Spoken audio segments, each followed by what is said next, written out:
Hello, entrepreneurs. Welcome to our channel. So, we have started our new series of class 12 VST. और इस series में हम VST के सारे चैप्टर्स को इन डेप्थ कवर करने वाले हैं। आज के इस लेक्चर में हम कवर करेंगे VST के 7th chapter that is directing. Now इस चैप्टर्स में हम डायरेक्टिंग की डेफिनेशन, फीचर्स, इंपॉर्टेंस, इसके कई सारे एलिमेंट्स के बारे में डिस्कस कर रहे होंगे। तो चलिए स्टार्ट करते हैं। तो सबसे पहले हम बात करते हैं डायरेक्टिंग की डेफिनेशन की। What is directing? तो डायरेक्टिंग का मतलब होता है is telling people what to do and seeing that they do it in their best capacity. इसका मतलब आप लोगों को बताओ कि उन्हें करना क्या है और उसके बाद आप ये ध्यान रखो कि वो वैसे ही वही काम अपनी बेस्ट एबिलिटी के साथ परफॉर्म कर रहे हो।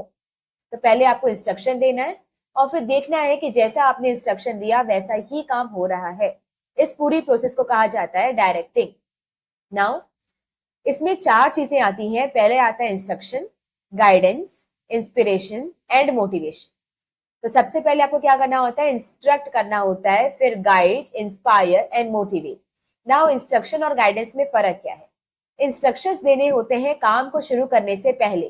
तो काम को स्टार्ट करने से पहले अगर मैं आपको बता रही हूँ कि आपको क्या काम करना है, कैसे करना है, कब तक हो जाना चाहिए, तो वो इंस्ट्रक्शंस है। जैसे जब आप एग्जाम देने बैठते हैं तो आपके क्वेश्चन पेपर में ऊपर ऊपर इंस्ट्रक्शंस लिखे होते हैं। तो पेपर को स्टार्ट करने से पहले आपको कुछ चीजें ध्यान रखनी होती हैं, जैसे ब्लैक पेन का यूज नहीं करना, जेल पेन का यूज नहीं करना, ऐसे कई सारी बातें उसमें हो सकती है। सारे क्वेश्चन अटेम्प्ट करना कंपलसरी है।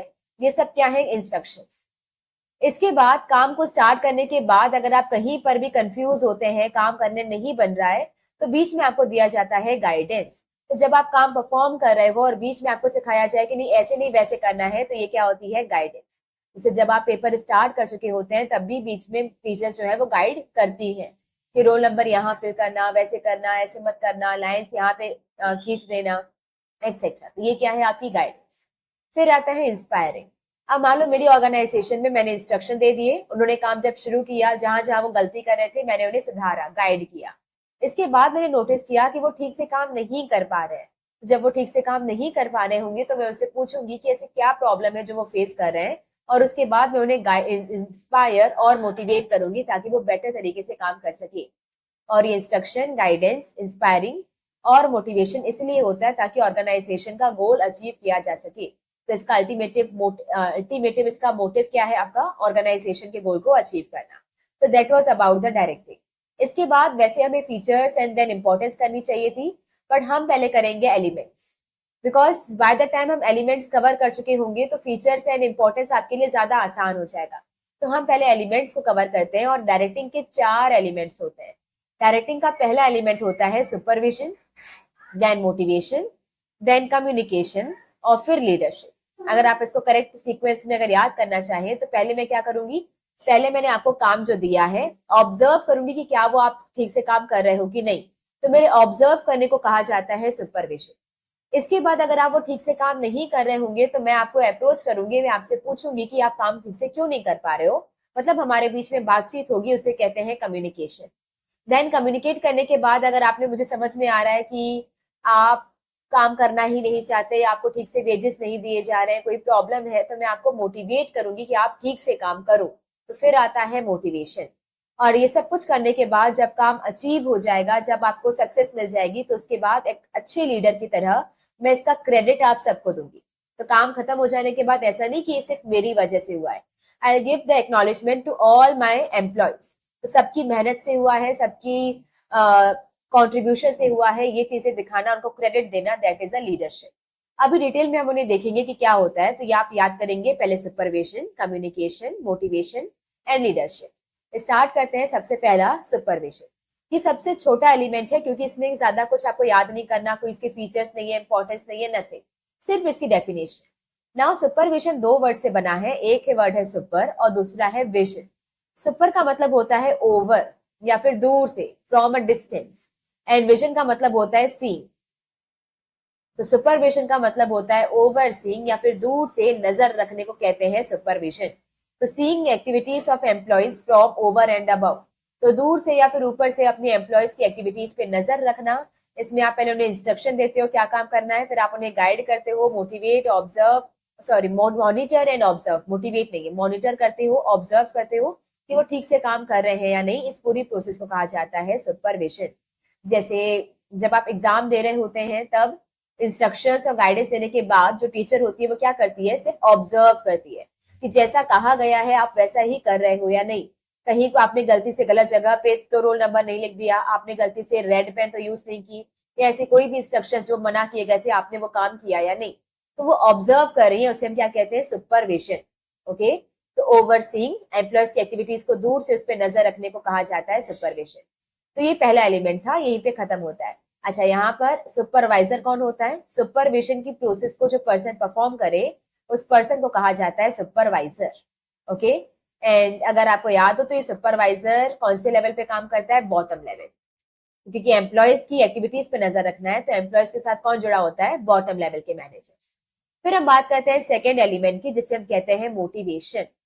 नाउ मोटिवेशन की डेफिनेशन क्या कहती है? It can be defined as the stimulating, inspiring and inducing the employees to perform to best of their ability। तो एम्प्लॉयज को स्टिम्युलेट करना, स्टिम्युलेट करने का मतलब क्या होता है? Anything which is coming from inside. जैसे अगर मैं आपको मोटिवेट करती हूँ, मैंने आपको बहुत अच्छी अच्छी बातें कही कि यू कैन डू इट, आप 90% से ज्यादा अचीव कर सकते हो, आप एक बिलियनियर बनोगे, आप लाइफ में बहुत अच्छा करोगे, तो इससे क्या होता है? आपके अंदर कुछ एक फीलिंग आती है। ये कोई बाहर से कोई फोर्स नहीं कर रहा आपको, यहाँ से आपके अंदर से एक फीलिंग आ रही है टू बी मोटिवेटेड। इसे हम कहते हैं स्टिम्युलेशन।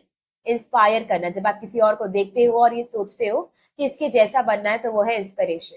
और फिर है इंड्यूसिंग, आपको मनाना कि आप अपनी बेस्ट एबिलिटी के साथ काम करो, इस प्रोसेस को कहा जाता है मोटिवेशन। तो स्टिम्युलेट करना, इंड्यूस करना या इंस्पायर करना, इस प्रोसेस को कहा जाता है मोटिवेशन। नाउ मोटिवेशन तो क्या है? एक प्रोसेस है, बट मोटिव क्या है?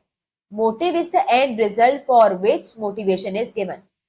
तो मोटिव एक आखिरी की रिजल्ट है जिसके लिए आपको मोटिवेशन दिया जा रहा है।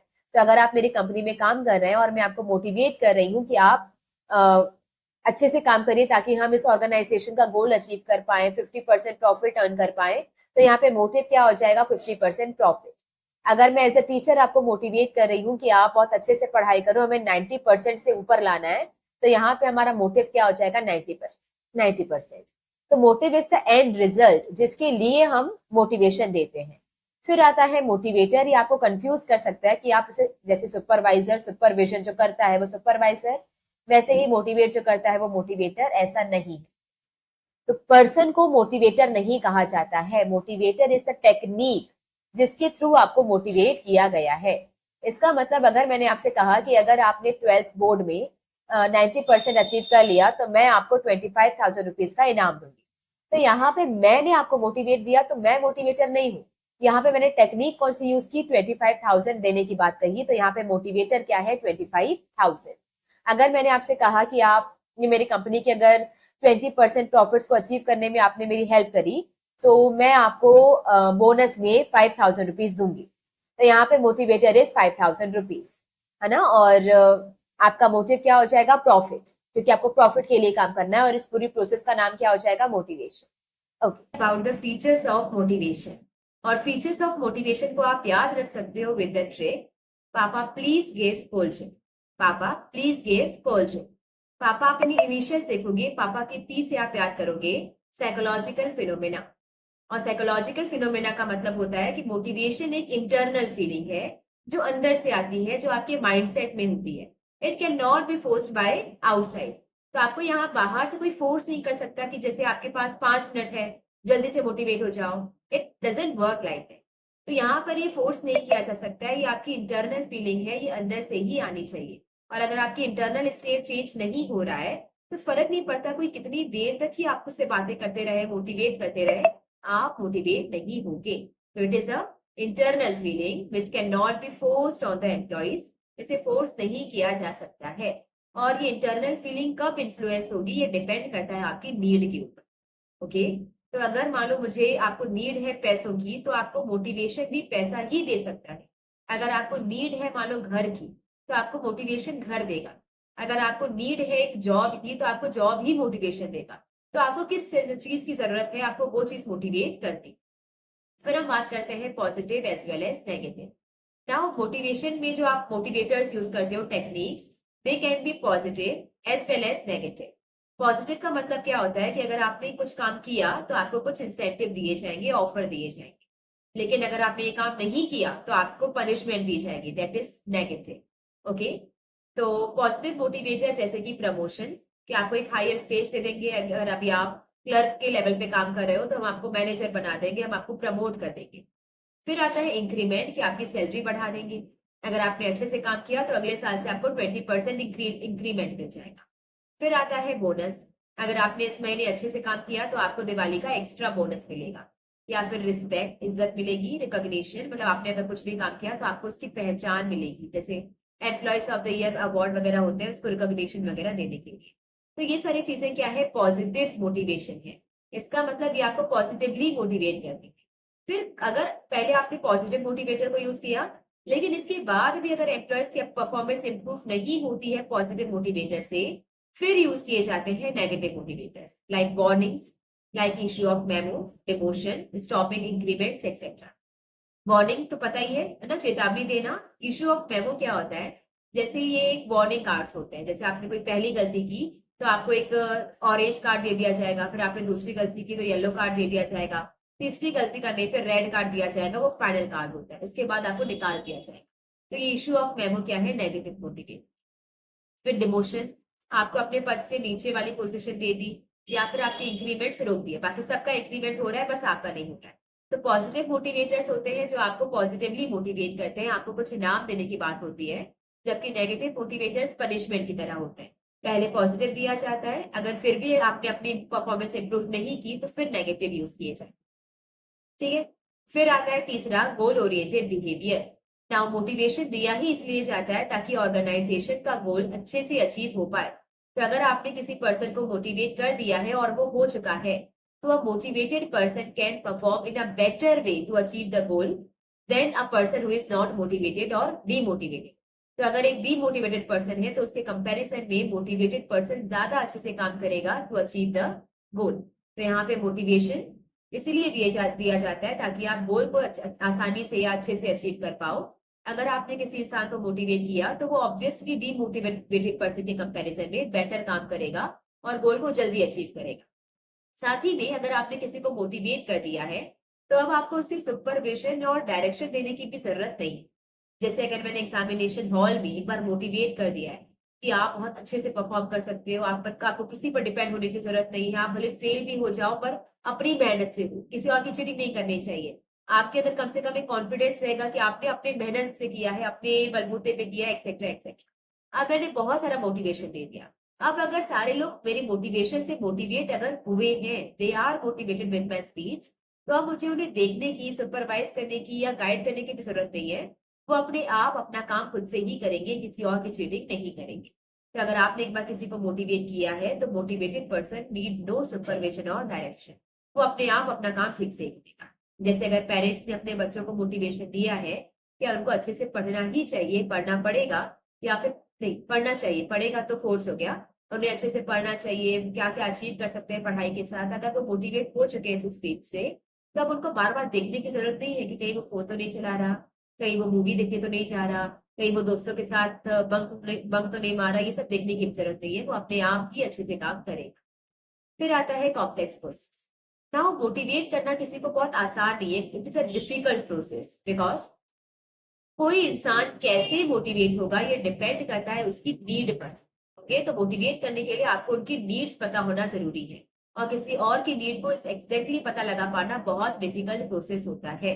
ओके, तो किसी भी पर्सन को मोटिवेट करने के लिए मैनेजर को ये जानना जरूरी है कि उनकी नीड्स क्या है, और ह्यूमन नीड्स क्या है, मेंटल फीलिंग्स है, ये देखी नहीं जा सकती। और क्योंकि ये दिखती नहीं है तो इसे एक्यूरेटली मेजर करना उतना पॉसिबल नहीं हो पाता है। कई बार क्या होता है ना, हमें खुद को ही नहीं पता होता कि हमें क्या चाहिए लाइफ से। तो ये पता लगाना कि सामने वाले को क्या चाहिए, ये तो उससे भी मुश्किल टास्क है। तो क्योंकि आपकी नीड पता करना बहुत मुश्किल है, तो ये बहुत मुश्किल हो जाता है ये पता करना कि आपको मोटिवेट क्या करेगा। ओके, तो किसी किसी को पैसों की जरूरत होती है, किसी को पॉजिटिव मोटिवेटर उनके लिए ज्यादा अच्छे से काम करते हैं, किन्हीं के लिए नेगेटिव मोटिवेटर काम करते हैं ज्यादा अच्छे से, किन्हीं के लिए रिस्पेक्ट काम करती है। अगर अगर आपने एक बार तारीफ कर दी, कॉम्प्लीमेंट दे दिया, तो फिर वो बहुत अच्छे से काम करेंगे। तो हर एक पर्सन के लिए ये अलग अलग होता है, ये डिपेंड करता है उनकी नीड के ऊपर, और नीड को एनालाइज कर पाना बहुत मुश्किल है। फिर हम बात करते हैं डायनामिक एंड कंटिन्यूस। कंटिन्यूस इसलिए क्योंकि ऐसा नहीं है कि आपने किसी को एक बार मोटिवेट कर दिया तो वो लाइफ टाइम मोटिवेट रहेगा, इट डजंट वर्क लाइक। तो मैंने अगर आपको एक बार मोटिवेट किया तो हो सकता है आप कुछ दिनों तक मोटिवेट रहो और उसके बाद फिर आप डिमोटिवेट हो जाओ, तो मुझे दोबारा से आपको मोटिवेट करना पड़ेगा। तो ऐसे कि वन टाइम प्रोसेस नहीं है कि किसी को एक बार आपने मोटिवेट किया तो वो हमेशा मोटिवेट रहेगा। वो बीच बीच में कुछ फेजेस ऐसे आएंगे कि वो दोबारा डिमोटिवेट हो जाएगा, तो आपको दोबारा से उसे मोटिवेट करना। फिर आता है डायनामिक। हर बार सेम मोटिवेशन काम नहीं करता। तो मान लीजिए अगर मैं क्लास में आई और मैंने एक बहुत अच्छी स्पीच बिल्कुल रट के आई और मैंने डिट्टो छाप दी क्लास में, तो पहली बार जब वो स्पीच मैंने बोली होगी तो आपको बहुत मोटिवेटेड फील हुआ होगा। नेक्स्ट डे मैं फिर से आई और इस बार भी सेम स्पीच जो मैंने तैयार की थी, जो क्लास में सुनाई थी, वही सारी स्पीच मैंने दोबारा कॉपी कर दी। अब आपको उतना मजा नहीं आएगा, अब आपको उतना मोटिवेटेड फील नहीं होगा। तीसरे दिन दोबारा मैंने यही स्पीच दोबारा बता दी, तब आपको बोर होने लगोगे, अब आपको इरिटेशन होने लगेगा क्योंकि आपने सेम सेम वर्ड्स बार-बार सुन रहे हैं। तो सेम तरीके का मोटिवेशन बार-बार आपको मोटिवेट नहीं करता, तो आपको अपने वर्ड्स, आपके अपने तरीके बदलने पड़ते हैं। तो it is a dynamic in nature. तो ह्यूमन नीड्स जो है वो अनलिमिटेड है और ये बदलती रहती है। तो जब ये बदलती है तो अपना आपको जो मोटिवेशन है वो भी बदलना पड़ता है। और ऐसा नहीं है कि एक बार आपने दिया तो काम खत्म, ये आपको कंटिन्यूअसली देना पड़ता है ताकि आप उन्हें अच्छे से काम करवा सको। तो ये थे हमारे मोटिवेशन के फीचर्स। ट्रिक क्या थी? पापा प्लीज गिव कोल्ड ड्रिंक। पापा पी से क्या था? Psychological phenomena. देन फिर आपका पी से था पॉजिटिव एंड नेगेटिव मोटिवेटर्स। जी से था गोल ओरिएंटेड। सी से था कॉम्प्लेक्स एंड डी से था डायनामिक एंड कंटिन्यूस। फिर हम नेक्स्ट आगे बढ़ते हैं। फिर आता है Maslow's need hierarchy theory. Now Maslow is a scholar जो ये मानता था कि हर एक ह्यूमन बींग्स की जो मोटिवेशन है वो डिपेंड करता है उनके नीड्स के ऊपर। तो आप किस चीज से मोटिवेट होगे ये आपकी नीड पर डिपेंड करता है। तो मान लो अगर कोई ऐसा इंसान है जिसने पिछले 5-6 दिनों से कुछ खाना नहीं खाया है, पानी नहीं पिया है, वो बहुत भूख में है, उसे खाना चाहिए। तब आप अगर उससे बहुत ज्ञान की बातें कर दो, उससे इज्जत की बातें कर दो, देशभक्ति की बातें करो, रिलीजन की बातें करो, उससे कुछ मोटिवेट नहीं करेगा, उल्टा वो आपको चमाट मार देगा। क्या बातें कर रहे हैं? उसे चाहिए खाना, तो उसे खाना ही मोटिवेट करेगा। लेकिन अगर मान लो मैं खाना तो मुझे मिल जाता है, सब कुछ मिल जाता है, मुझे पैसा चाहिए क्योंकि मुझे लाइफ में कुछ करना है, क्योंकि मुझे घर बनाना है, तो अभी मुझे क्या मोटिवेट करेगा? पैसा मोटिवेट करेगा। तो अब मैं सारे काम करने के लिए तैयार हूँ, बस मुझे पैसा चाहिए। लेकिन अगर मेरे लिए इज्जत बहुत मैटर करती है तो आप मेरे से हो सकता है मैं पैसे सेक्रीफाइस कर भी दूं, मुझे अब क्या चाहिए? इज्जत चाहिए। तो अगर कहीं से मुझे इज्जत मिल रही होगी तो मैं उनके लिए काम करूँ। तो मुझे मोटिवेट क्या करेगा ये डिपेंड करता है मेरी नीड के ऊपर। और मैस्लो का ये मानना है कि ये जो नीड है वो एक हायरार्की फॉलो करती है। मतलब एक नीड के बाद दूसरी आएगी, फिर तीसरी आएगी, फिर चौथी आएगी। ओके। तो उसके अकॉर्डिंग पहली नीड कौन सी है? Physiological needs. ध्यान से देखिएगा, ये फिजियोलॉजिकल है, ये साइकोलॉजिकल नहीं है, ये फिजियोलॉजिकल है। फिजियोलॉजिकल का मतलब होता है basic needs of a human life. रोटी, कपड़ा और मकान। तो इसमें आपके बेसिक नीड्स आते हैं सर्वाइवल के, जैसे कि फूड, शेल्टर, क्लॉथिंग। रोटी, कपड़ा और मकान। तो इनिशियली हर एक इंसान को बेसिक जो चाहिए होता है वो होता है रोटी, कपड़ा और मकान।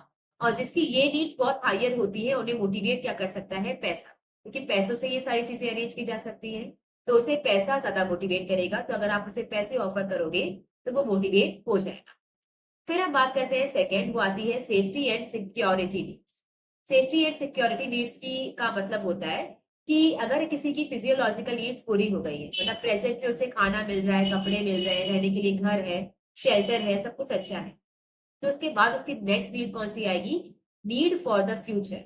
तो यहाँ पर उसे सेफ्टी चाहिए, उसे सिक्योरिटी चाहिए कि जो नीड्स मेरी आज फुलफिल हो रही है वो कल भी होनी चाहिए। ऐसा नहीं कि आज तो मुझे खाना मिल गया लेकिन कल की मुझे चिंता है कि कल मिलेगा या नहीं। तो वो फिर ट्राई करता है अपने फ्यूचर को सिक्योर करने का, कि मान लो आज अगर मेरी नौकरी चली भी जाए तो आराम से मैं 4-5 महीने, एक आध साल अपनी सेविंग से निकाल सकूं। ये होती है उसकी सेफ्टी एंड सिक्योरिटी। इस सेफ्टी एंड सिक्योरिटी में हम इसको दो पार्ट्स में डिवाइड करते हैं।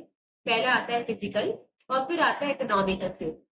फिजिकल सेफ्टी का मतलब होता है ये इंश्योर करना कि आप जहाँ पे काम कर रहे हो वहां पे आपकी फिजिकल बॉडी को कोई इंजरी का खतरा ना हो। इसका मतलब है अपनी बॉडी को सेव करना from any kind of illness, accident, fire etcetera. तो जहाँ पे आप काम कर रहे हो वो जगह बिल्कुल सेफ होनी चाहिए फिजिकली। फिर आता है इकोनॉमिक सिक्योरिटी। इकोनॉमिक सिक्योरिटी का मतलब होता है आपके पास सफिशिएंट फंड्स होना ताकि आप अपनी फ्यूचर की फिजियोलॉजिकल नीड्स भी पूरी कर पाओ।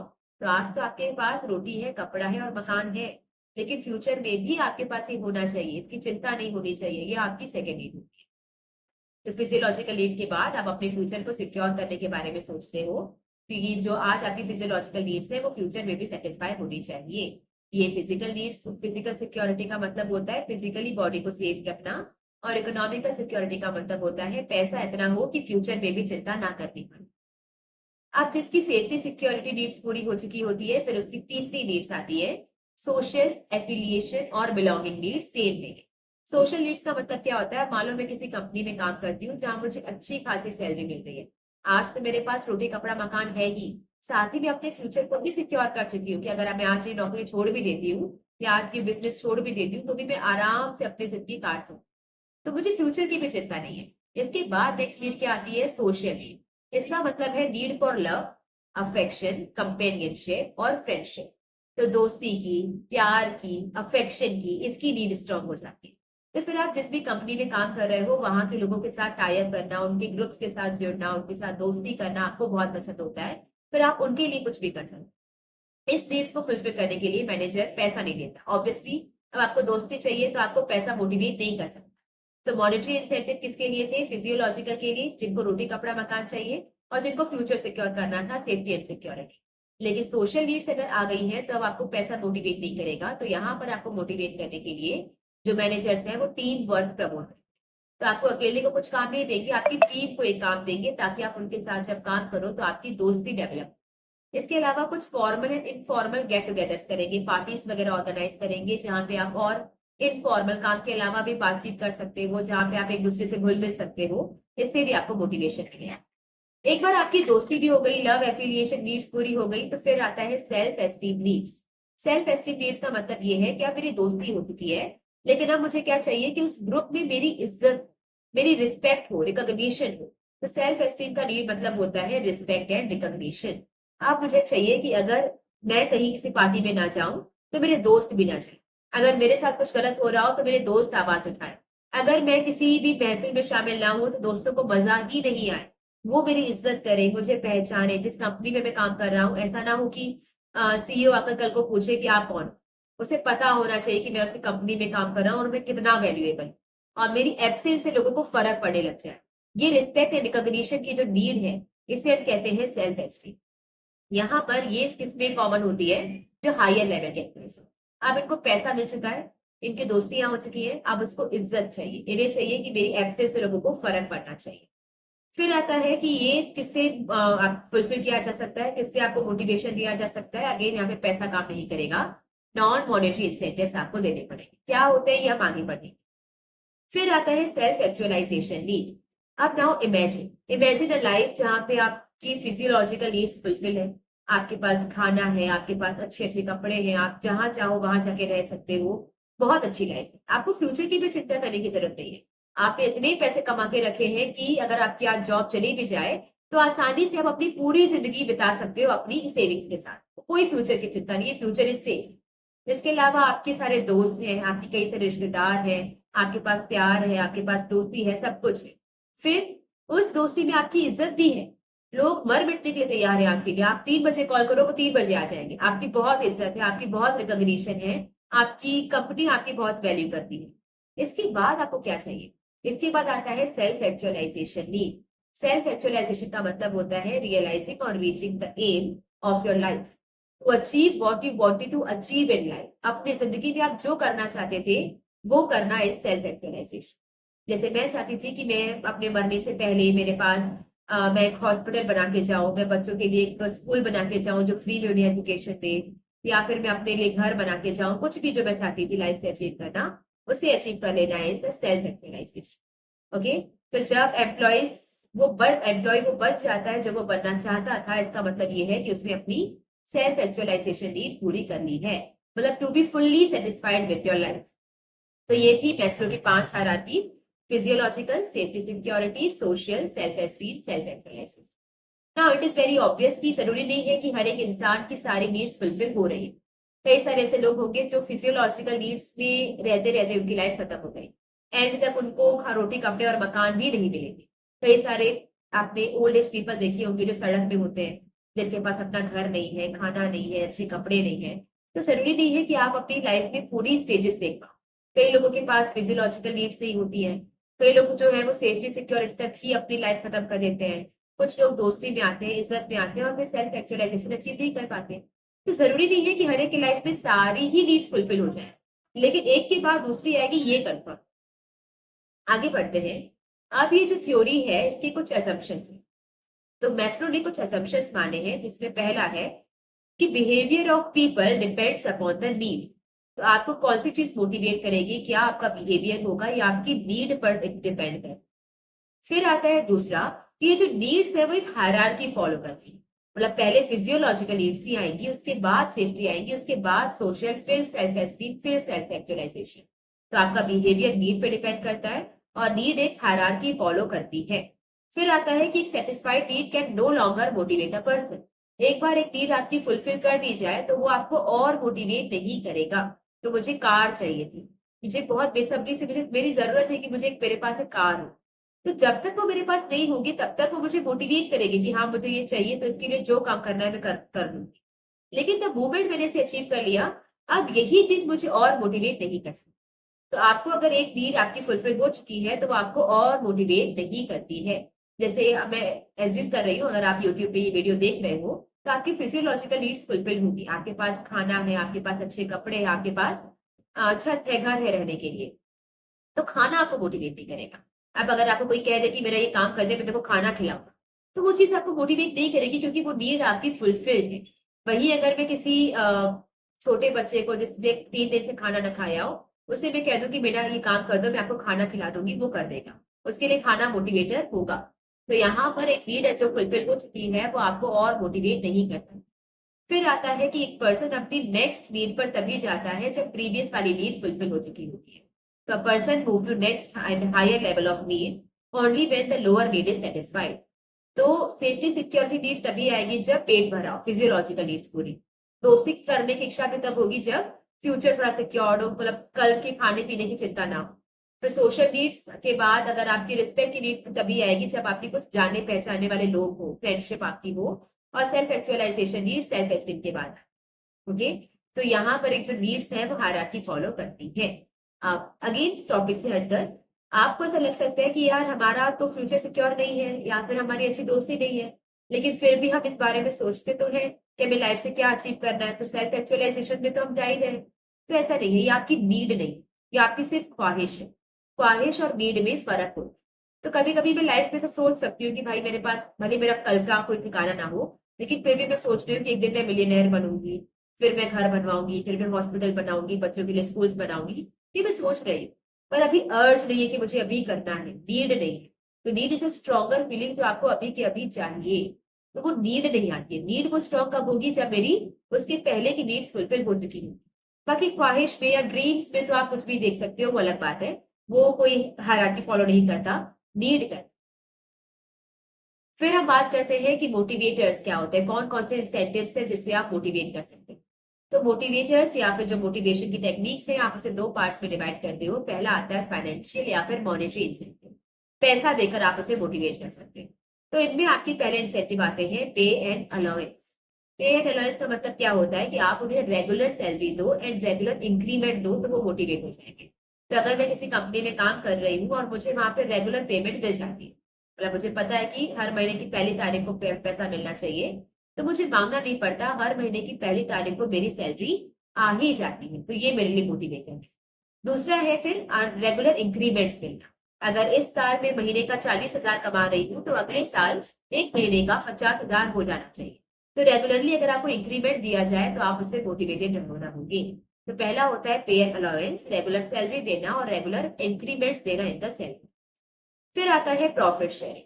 प्रॉफिट शेयरिंग में क्या होता है कि कंपनीज अपना एक लिमिट सेट कर देती है कि मुझे इतना प्रॉफिट चाहिए, और उस लिमिट के ऊपर जितना भी प्रॉफिट आएगा that will be distributed among the employees. जैसे मेरी अगर कंपनी है तो मैं डिक्लेयर कर दूंगी कि मुझे साल का मान लो 10 लाख रुपए प्रॉफिट चाहिए, इसके ऊपर जितना भी प्रॉफिट आएगा वो सब आपका।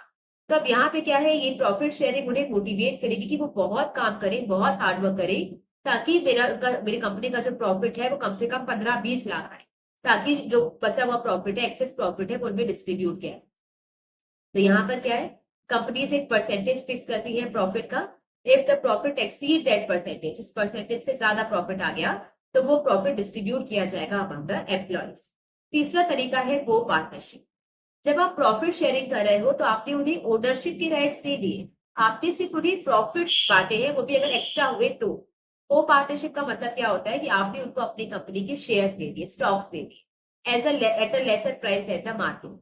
तो मार्केट में अगर आपके शेयर की कीमत थी मान लो 100 रुपए का एक शेयर था, तो आपने उन्हें 40 रुपए का एक शेयर, ऐसे करके आपने उन्हें शेयर दे दिए। तो इससे क्या बन जाएंगे, अब आपकी कंपनी के एम्प्लॉइज आपकी कंपनी के डैश परसेंटेज ओनर बन चुके हैं, है ना, शेयर होल्डर्स बन चुके हैं। तो now they will work hard to grow your company. तो ये भी एक मोटिवेटर का तरह काम करता है। यहाँ पर आपने क्या किया, ये स्टॉक ऑप्शन प्लान या को पार्टनरशिप सेम, एम्प्लॉयज को आपने कंपनी के शेयर्स ऑफर किए मार्केट प्राइस से कम में, तो ये भी उनके लिए एक मोटिवेटर की तरह काम है। फिर आता है बोनस। बोनस का मतलब क्या है कि अच्छा, बोनस में और पे एंड अलाउंस में फर्क होता है। इंक्रीमेंट अगर आपने दे दिया, जैसे मान लो मैंने, मेरी सैलरी थी 40,000 और मुझे इंक्रीमेंट मिल गया 10,000 का, मुझे अगले महीने से कितना मिलेगा, 50,000।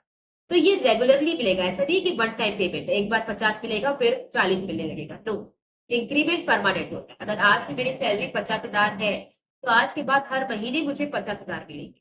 पर बोनस वन टाइम पेमेंट होता है। इस महीने आपकी सैलरी थी 40,000, हम आपकी मेहनत से बहुत खुश थे तो 10,000 हमने इस बार बोनस दे दिया। अगले महीने 40,000 ही मिलेगा, अगले महीने 50,000 नहीं मिलेगा, ये टेम्पररी है। तो बोनस कब दिया जाता है, जब जो एम्प्लॉयज इन्होंने टारगेट अचीव कर लिया हो, या फिर उन्होंने बहुत अच्छा परफॉर्म किया हो, या फिर किसी साल किसी महीने हमें बहुत एक्स्ट्रा ऑर्डर मिला हो और उन्होंने ऑर्डर कंप्लीट किया हो, तो उनकी परफॉर्मेंस से खुश होकर उन्हें एक एक्स्ट्रा अमाउंट पे किया जाता है और उस अमाउंट को कहा जाता है बोनस। कई सारी कंपनीज ये अच्छी परफॉर्मेंस होने पर देती है और कई सारी कंपनीज इसे फेस्टिव टाइम पर देती है, जैसे कि दिवाली का बोनस, रक्षाबंधन का बोनस, होली का बोनस। आपने दिवाली का जनरली ज्यादा सुना होगा, तो ये होता है। तो फिर आता है कमीशन। कमीशन उन्हें दिया जाता है, उन्हें एम्प्लॉयज को दिया जाता है जो कि आपके सेल्स डिपार्टमेंट के अंदर काम कर रहे होते हैं। ये सेल्स डिपार्टमेंट यहाँ पे शायद मैंने नहीं लिखा, बट ये सेल्स डिपार्टमेंट के अंदर काम कर रहे होते हैं। तो जनरली आपके सेल्स डिपार्टमेंट के अंदर जो एम्प्लॉयज काम कर रहे हैं उन्हें आपके कमीशन दिया जाता है। इसमें क्या होता है, उनकी एक सैलरी फिक्स की जाती है, रेगुलर सैलरी प्लस -% कमीशन। तो आपको मान लो 20,000 रुपए सैलरी तो मिलेगी मिलेगी। इसके अलावा आप जितना ज्यादा ऑर्डर करोगे, जितना ज्यादा आप सेल्स करोगे, उस पे हर एक सेल्स पे आपको कमीशन मिलेगा। तो ये भी होता है एक तरीके का इंसेंटिव, जिससे जो सेल्समैन होते हैं वो मोटिवेट होते हैं कि ज्यादा सामान बेचे। तो यहाँ पे सेल्स मैनेजर को एक बेसिक सैलरी दी जाती है, but along with that commission दी जाती है एवरी सेल्स ऑर्डर पर। जितना सामान उनको बेचा उस हर एक सामान पर उनको कमीशन मिलेगी। तो यहाँ पे जितने ज्यादा ऑर्डर्स वो लाएंगे कंपनी के लिए, उतने ज्यादा उनको कमीशन मिलेगी। फिर आता है productivity linked with wage incentive. ये आपने टेलर की एक टेक्निक में पढ़ा था, डिफरेंशियल पीस वेज सिस्टम, वैसा ही है। तो यहाँ पे क्या करते हैं, यहाँ पर हम एक टारगेट फिक्स करते हैं, फॉर एग्जाम्पल डे के 100 यूनिट्स। अगर आपने दिन का 100 यूनिट बना लिया तो पर यूनिट आपको 5 रुपए का पड़ेगा, ठीक है। तो अगर आपने दिन के 100 यूनिट बनाए तो हर एक यूनिट का आपको 5 रुपए मिलेगा। लेकिन अगर आपने टारगेट एक्सीड किया और आपने 150 यूनिट बनाए, तो आपको एक यूनिट का 5 रुपए नहीं मिलेगा, आपको 6 रुपए मिलेगा। और वही अगर आपने इस यूनिट से कम बनाया, 80 बनाया, तो अब एक यूनिट का आपको 4 रुपए मिलेगा। तो अलग अलग वेज रेट सेट करना for different different employees working at different times. तो यहाँ पर कुछ आपका सर्टेन वेज रेट प्लान होता है, मतलब सर्टेनली अगर आपका जो टारगेट है उसे कंप्लीट किया जाता है तो 5 रुपए मिलेगा। अगर आपने ज्यादा प्रोडक्टिविटी दिखाई है तो आपकी वेज रेट बढ़ जाएगा, और कम प्रोडक्टिविटी दिखाई है तो वेज रेट कम हो जाएगा। It works like a differential piece wage system, same. उसके बाद आता है आपका रिटायरमेंट बेनिफिट्स। रिटायरमेंट बेनिफिट्स का मतलब क्या होता है, कई सारी कंपनीज रिटायरमेंट के बाद भी आपको कई सारे ऑफर्स देती है, जैसे कि पेंशन देना। पेंशन क्या होता है, जैसे मान लो अभी मैं किसी कंपनी में काम कर रही हूँ और पूरी उम्र मैंने वहीं पे काम की, आखिरी रिटायर होने तक, तो अभी वो कंपनी मुझे क्या करेगी, अगर मान लो अभी मुझे महीने का वो 50,000 दे रही थी, तो रिटायर होने के बाद वो मुझे 10 से 15,000 महीने का देती रहेगी। मैं काम नहीं कर रही हूँ उसके बाद भी वो देती रहेगी। ये होता है पेंशन। प्रोविडेंट फंड जो आपकी सैलरी से ही कटता है, तो अगर मेरी मंथली सैलरी थी 50,000, तो मुझे पे कर रहे होंगे वो 47, 48 समथिंग, और बाकी के जो 3-4 हजार थे वो अपने पास ही रखेंगे टिल आई एम रिटायर। जब मैं रिटायर हो जाऊंगी तो ये सारा पैसा मुझे वापस कर दिया जाएगा। तो ये क्या होता है, रिटायरमेंट बेनिफिट्स, ओके। तो ये जो रिटायरमेंट बेनिफिट्स हैं ये उनको ज्यादा मोटिवेट करते हैं जिनमें सेफ्टी सिक्योरिटी नीड ज्यादा स्ट्रॉन्गर होती है, जो फ्यूचर को सिक्योर करना चाहते हैं उन्हें ये मोटिवेट कर सकते हैं। फिर आता है perks, fringe and perquisite. Perks, fringe and perquisite का मतलब होता है छोटी मोटी अदर बेनिफिट्स, जैसे कि हाउसिंग फैसिलिटी दे दी, आप जहाँ पे रह रहे हैं उसका रेंट कंपनी दे रही है, बच्चों की स्कूल फीस दे रही है, मेडिकल एक्सपेंस, कल को आपको चोट वगैरह लग गई, बीमार पड़ गए तो वो पैसा हम आपको दे देंगे। ऐसी छोटी मोटी कुछ अदर बेनिफिट्स आपको दिया जाता है, इसे कहा जाता है पर्क्स, फ्रिंज एंड परक्विसाइट। ओके, तो यहाँ तक थे हमारे क्या मॉनेटरी बेनिफिट, जिसमें हमने देखा कि पहले पे एंड अलाउंस ज्यादा दो, रेगुलर दो और इंक्रीमेंट भी दो। इसके बाद फिर हमने देखा कि प्रॉफिट शेयरिंग, वो पार्टनरशिप के बाद बोनस देना है, कमीशन देना है सेल्स मैनेजर्स को या सेल्स मैन को। फिर आता है productivity linked with wage incentive, retirement pension, और फिर लास्ट में आता है perks, fringe and perquisite. So the next we will cover about non-monetary और non-financial incentives. Now कुछ ऐसे भी तरीके हैं पैसों के अलावा जिससे हम उन्हें मोटिवेट रख सकते हैं, और उन तरीकों को हम कवर करते हैं under the non monetary and the non financial incentives. Now ये वाले इंसेंटिव्स उन्हें मोटिवेट करते हैं जिनकी सेल्फ एस्टीम और सेल्फ एक्चुअलाइजेशन नीड काफी स्ट्रॉन्गर होती है। तो फिजियोलॉजिकल, सेफ्टी, सिक्योरिटी, इनको मोटिवेट करने के लिए पैसा ही काफी है। लेकिन जिनकी सोशल नीड स्ट्रॉन्गर हो चुकी है, self esteem need, self actualisation need ज्यादा स्ट्रॉन्गर है, उनको मोटिवेट रखने के लिए अब पैसा काम नहीं आता, आपको कुछ अलग टेक्निक्स अडॉप्ट करनी पड़ेंगी। जैसे पहला आता है स्टेटस। स्टेटस का मतलब है कि जिस जॉब पोजीशन पे आप काम कर रहे हो उससे जुड़ी हुई रैंक, उससे जुड़ा हुआ प्रेस्टीज, उससे जुड़ी हुई आपकी अथॉरिटी, ये सारी चीजों को अगर बढ़ा दिया जाए तो आपका रुतबा बढ़ जाएगा, आपकी रैंक बढ़ जाएगी, आपका प्रेस्टीज बढ़ जाएगा। तो इससे भी जो एम्प्लॉय है वो मोटिवेटेड फील करता है ज्यादा काम करने के लिए। अगेन ये किसे मोटिवेट करेगा? जिसकी सेल्फ एस्टीम और सेल्फ एक्चुअलाइजेशन नीड ज्यादा स्ट्रॉन्गर है। फिर हम कवर करते हैं ऑर्गेनाइजेशनल क्लाइमेट। और ऑर्गेनाइजेशन क्लाइमेट से हमारा मतलब है सुपीरियर और सबॉर्डिनेट का रिलेशन। तो अगर उन दोनों के बीच का रिलेशन काफी अच्छा है, पॉजिटिव है, तो बेटर एनवायरमेंट माना जाएगा। और अगर दोनों का रिलेशन खराब है, नेगेटिव है, तो वर्स एनवायरमेंट माना जाएगा। तो यहाँ पे आपका एनवायरमेंट को बेटर करने का मतलब ये है कि सुपीरियर को ये ट्राई करना चाहिए कि वो सबॉर्डिनेट के साथ एक बेटर रिलेशन बनाकर चले, जिससे सबॉर्डिनेट ज्यादा मोटिवेटेड होंगे काम करने के लिए। फिर आपका आता है करियर एडवांसमेंट। और करियर एडवांसमेंट का मतलब होता है कि आप जिस जॉब पे काम कर रहे हो, आपको जो अपॉर्चुनिटीज मिल रही है, जो जॉब ऑफर आपके पास है, वो और इम्प्रूव हो। इसके लिए हम क्या देते हैं? इनके लिए हम जो एम्प्लॉयज होते हैं उनको हम ट्रेनिंग दे सकते हैं और उन्हें हम प्रमोशन दे सकते हैं। ट्रेनिंग देने से क्या होगा? आपके अंदर कुछ नई स्किल्स आ जाएंगी जिसको यूज करके आप और भी बेटर जॉब ऑफर्स अपने लिए ला सकते हैं। इसके अलावा फिर प्रमोशन करके हम उसी ही ऑर्गेनाइजेशन में आपकी हायर रैंकिंग लगा देते हैं, जिससे क्या होता है, आप ज्यादा बेटर फील करते हो उस ऑर्गेनाइजेशन में काम करने के लिए। तो मैनेजर्स को प्रमोशन की अपॉर्चुनिटीज देनी चाहिए एम्प्लॉयज को, क्योंकि प्रमोशन एक बहुत बड़ा स्टिम्युलेटर या मोटिवेटर की तरह काम करता है।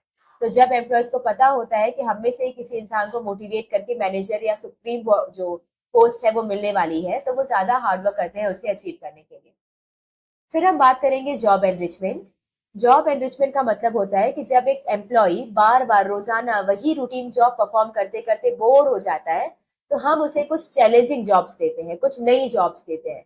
और उन चैलेंजिंग जॉब्स को फुलफिल करने के लिए हम उनको अथॉरिटी भी देते हैं, जिनसे क्या होता है, उन्हें फर्दर अगेन मोटिवेटेड फील होता है। फिर आता है एम्प्लॉयज रिकॉग्निशन। एम्प्लॉयज रिकॉग्निशन का मतलब होता है एम्प्लॉयज को पहचान देना। उन्हें अगर वो कुछ भी अच्छा काम करते हैं आपके ऑर्गेनाइजेशन के लिए, तो उन्हें उनका क्रेडिट देना। इससे क्या होता है, उनका ईगो सेटिस्फाई होता है, और ego satisfaction is again another good motivator. तो यहाँ पे हम क्या ध्यान रखते हैं कि अगर किसी भी एम्प्लॉय ने कोई अच्छा एफर्ट दिखाया है, पॉजिटिव अप्रोच दिखाई है, तो आप उसे रिकॉग्नाइज करेंगे in front of all the people. तो पब्लिकली आप उसे उनका क्रेडिट देंगे। लेकिन वहीं अगर किसी एम्प्लॉय ने कोई गलती की है, मिस्टेक की है, तो आप उन्हें सिखाएंगे, डांटेंगे साइड में ले जाके प्राइवेटली। तो यहाँ पे जो मैनेजर्स हैं वो ध्यान रखेंगे कि अगर उन्हें पॉजिटिव एटीट्यूड दिखाया है तो उन्हें रिकॉग्नाइज किया जाना चाहिए in the superior, in the public. लेकिन वहीं अगर उनसे कोई गलती हुई है तो उनसे डिस्कस करना चाहिए इन द प्राइवेट। फिर आता है जॉब सिक्योरिटी। जॉब सिक्योरिटी का मतलब ये है कि कई सारी कंपनीज एम्प्लॉयज को प्रोबेशन पीरियड में रखती है। प्रोबेशन पीरियड एक टेम्पररी पीरियड होता है जिसके लिए वो उनसे काम करवाती है, लेकिन इस पीरियड में एम्प्लॉयज को डर भी रहता है कि कभी भी उन्हें निकाला जा सकता है। तो अगर वो सेटिस्फाइड है एम्प्लॉयज के काम के साथ तो उन्हें एक परमानेंट जॉब लेटर दे देना चाहिए जो कि उनकी लाइफ टाइम बॉन्डिंग को दिखाएगा। तो जब एक एम्प्लॉय को ये ट्रस्ट होता है कि मुझे लाइफ टाइम इसी कंपनी में काम करना है या मेरे पास कंफर्मेशन परमानेंट जॉब लेटर आ चुका है, तो वो ज्यादा मोटिवेटेड फील करता है उस कंपनी में काम करने के लिए। तो ये अनादर बिग मोटिवेटर है। लेकिन इसका एक ड्रॉबैक ये भी है कि जब आप किसी की जॉब परमानेंट कर देते हो तो उसका इंटरेस्ट उस जॉब में चला जाता है। तो एज्यूम करिए कि अगर मैं किसी कंपनी में काम कर रही हूँ जहां मुझे कभी भी निकाला जा सकता है, तो वहां मैं अपना 100% दूंगी बॉस को खुश रखने के लिए कि उन्हें कोई शिकायत नहीं होनी चाहिए, उन्होंने जो टारगेट दिया है वो सारे फुलफिल हो जाने चाहिए, कभी कोई कंप्लेन नहीं होनी चाहिए। लेकिन द मोमेंट मेरी जॉब परमानेंट हो गई, मतलब मुझे नहीं निकालेंगे वो अब, तो इससे क्या होता है, मैं रिलैक्स हो जाती हूँ, फिर मैं एफर्ट्स डालना बंद कर देती हूँ। तो इससे कई बार क्या होता है कि एम्प्लॉयज अपनी जॉब में इंटरेस्ट खो देते हैं। तो इसलिए जब भी आप उनकी जॉब परमानेंट करो तो टर्म्स एंड कंडीशंस के साथ करो। तो जॉब सिक्योरिटी देनी है, पर ऐसा नहीं कि एक बार दे दिया तो फिर वापस नहीं ले सकते। तो कुछ टर्म्स एंड कंडीशंस इसमें होनी चाहिए। फिर आता है नेक्स्ट, एम्प्लॉयज पार्टिसिपेशन। इसका मतलब ये है कि सुपीरियर जब भी कोई डिसीजन मेकिंग प्रोसेस में इन्वॉल्व होंगे या फिर कोई डिसीजन ले रहे होंगे तो उसमें सबॉर्डिनेट्स को भी इन्वॉल्व करना है, खास करके तब जब वो डिसीजन आपके सबॉर्डिनेट्स या वर्कर्स के लिए ही हो। तो involving the employee in the decision making process, खास करके तब जब वो डिसीजन वर्कर्स के रिगार्डिंग ही लिया जा रहा हो, इसे कहते हैं एम्प्लॉयज पार्टिसिपेशन। इससे क्या होता है कि जब वर्कर्स का इन्वॉल्वमेंट होता है इन द डिसीजन मेकिंग प्रोसेस, उनकी कंसल्टेशन के साथ ही डिसीजन लिया होता है, तो वर्कर्स ज्यादा इंटरेस्ट दिखाते हैं उसे सिंसियरली फॉलो करने के लिए। फिर आता है ऑटोनॉमी और एम्प्लॉयज एम्पावरमेंट।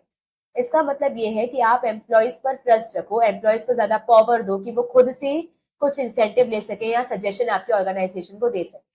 तो एम्पावर करने का मतलब होता है फ्रीडम देना।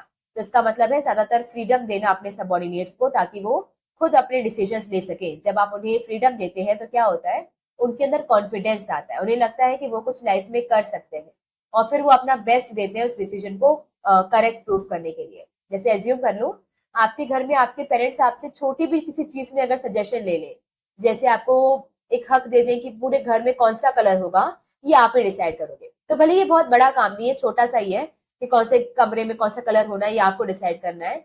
लेकिन जब आपको ये काम दिया जाता है तो आपको एक कॉन्फिडेंस आता है कि आपके बड़ों ने आप पर ट्रस्ट दिखाया है। इसकी वजह से इस छोटे से काम को भी आप अपने 100% देकर पूरा करते हो। आप बहुत दिमाग लगाते हो, सारे का जो कलर्स है उनके सारे ऑप्शंस आप बारीकी से चेक करते हो ताकि आप वही कलर सिलेक्ट करो जो कि आपकी घर के लिए बेस्ट सुटेबल हो। तो वैसे ही कंपनी में भी जब फ्रीडम दी जाती है तो उनके अंदर एक कॉन्फिडेंस आता है और वो अपने आप को राइट प्रूफ करने के लिए अपने बेस्ट एफर्ट्स दे रहे हैं। तो ये था हमारा नॉन मॉनेटरी इंसेंटिव्स।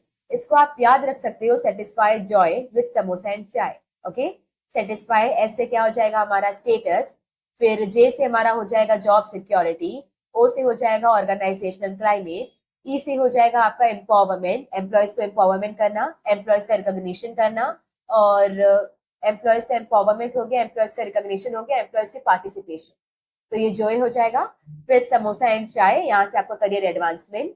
और बस इतना ही था, करियर एडवांसमेंट।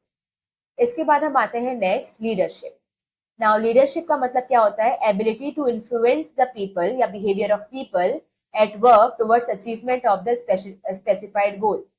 तो जो भी हमारे ऑर्गेनाइजेशन का गोल है उसे अचीव करने के लिए जब आप उसमें काम कर रहे लोगों के बिहेवियर को इन्फ्लुएंस करते हो तो उसे इन्फ्लुएंस करने की प्रोसेस को कहा जाता है लीडरशिप। बहुत ही नॉर्मल भाषा में कहें तो आपके किसी के भी बिहेवियर को मोल्ड कर पाना, चेंज कर पाने की अगर आपके अंदर कैपेसिटी है तो उसे कहा जाता है लीडरशिप। तो दूसरों के बिहेवियर को इन्फ्लुएंस करना ताकि वो आपके गोल को जल्द से जल्द अचीव कर पाए, इस प्रोसेस को कहा जाता है लीडरशिप। नाउ लीडरशिप दिखाती है एबिलिटी टू इन्फ्लुएंस अदर, आपके अंदर कितनी काबिलियत है कि आप दूसरों को इन्फ्लुएंस कर पाते हो, इसे कहा जाता है लीडरशिप। नाउ यहाँ पर जो आपके बिहेवियर को चेंज करना है वो किसके लिए करना है, तो बिहेवियर में चेंज आना चाहिए for the achievement of common goal. तो बिहेवियर को चेंज तो करना है बट उसका पर्पस क्या होना चाहिए, गोल को अचीव करना।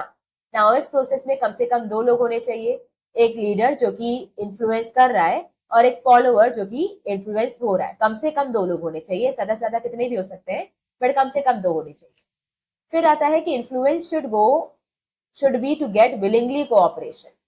इन्फ्लुएंस या लीडरशिप का मतलब होता है कि आप उन्हें इन्फ्लुएंस करो कि वो विलिंगली अपनी मर्जी से काम करने के लिए रेडी हो जाए।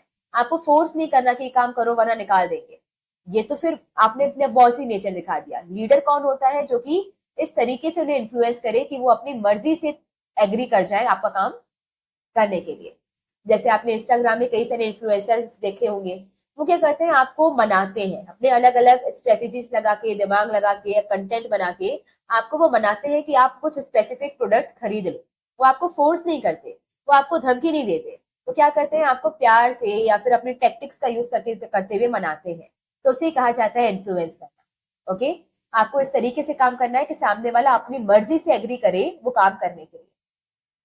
फिर हम बात करते हैं लीडरशिप की कितनी स्टाइल्स होती है। तो 3 स्टाइल्स होती है। पहला है ऑटोक्रेटिक, दूसरा है डेमोक्रेटिक और तीसरा है फ्री रेन।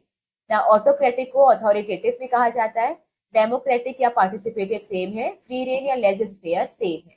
ना ऑटोक्रेटिक का मतलब क्या होता है, जहां पे सारे जो डिसीजंस है या सारे जो ऑर्डर्स हम कह सकते हैं कि क्या ऑर्गेनाइजेशन में होना है, ऐसे डिसाइड कौन करता है, बॉस। तो सुपीरियर या फिर जो लीडर होता है उसके पास सारी पावर्स होती हैं ये डिसाइड करने की कि ऑर्गेनाइजेशन में क्या काम करना है। तो अपने सारे जो भी डिसीजंस होते हैं वो बॉस खुद ही डिसाइड करता है, इसमें किसी भी तरह का कंसल्टेशन नहीं लिया जाता। तो अपने सबॉर्डिनेट से वो कोई डिसीजन मेकिंग प्रोसेस को इन्वॉल्व नहीं होने देंगे या उनसे कोई सजेशन वो नहीं लेंगे। यहाँ पर जो लीडर होता है वो एक्सपेक्ट करता है कि मैं एक ऑर्डर दूंगा और बाकी सारे उसे ब्लाइंडली फॉलो करेंगे, तो मैंने जो कह दिया वैसा ही होना चाहिए। इसके अलावा फिर आता है कि अगर वैसा नहीं हुआ तो there is also a provision of penalty और पनिशमेंट।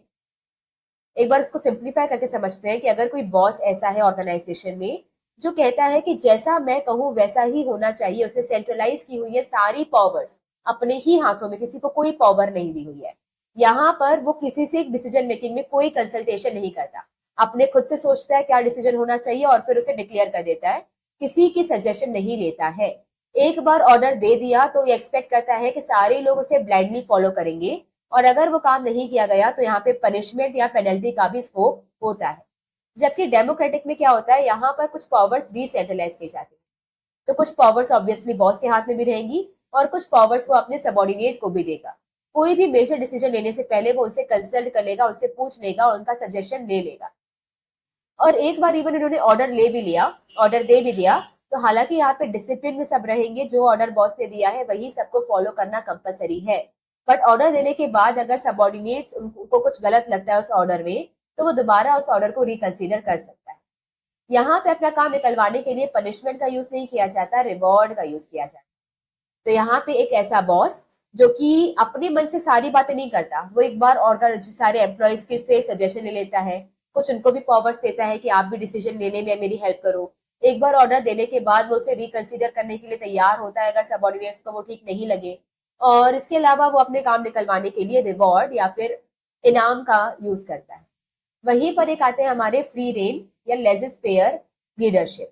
यहाँ पे क्या होता है कि लीडर के पास कोई भी पावर नहीं होती है, तो वो अपनी सारी ही पावर डिसेंट्रलाइज कर देता है। तो उसने अपने हाथ में कोई पावर रखी ही नहीं, जितनी पावर्स थी वो सारी ही सबॉर्डिनेट्स को देती। यहाँ पे कंसल्टेशन तो बहुत दूर की बात है, सारी चीजों डिसीजन है वो सबॉर्डिनेट खुद ले रहे होते हैं।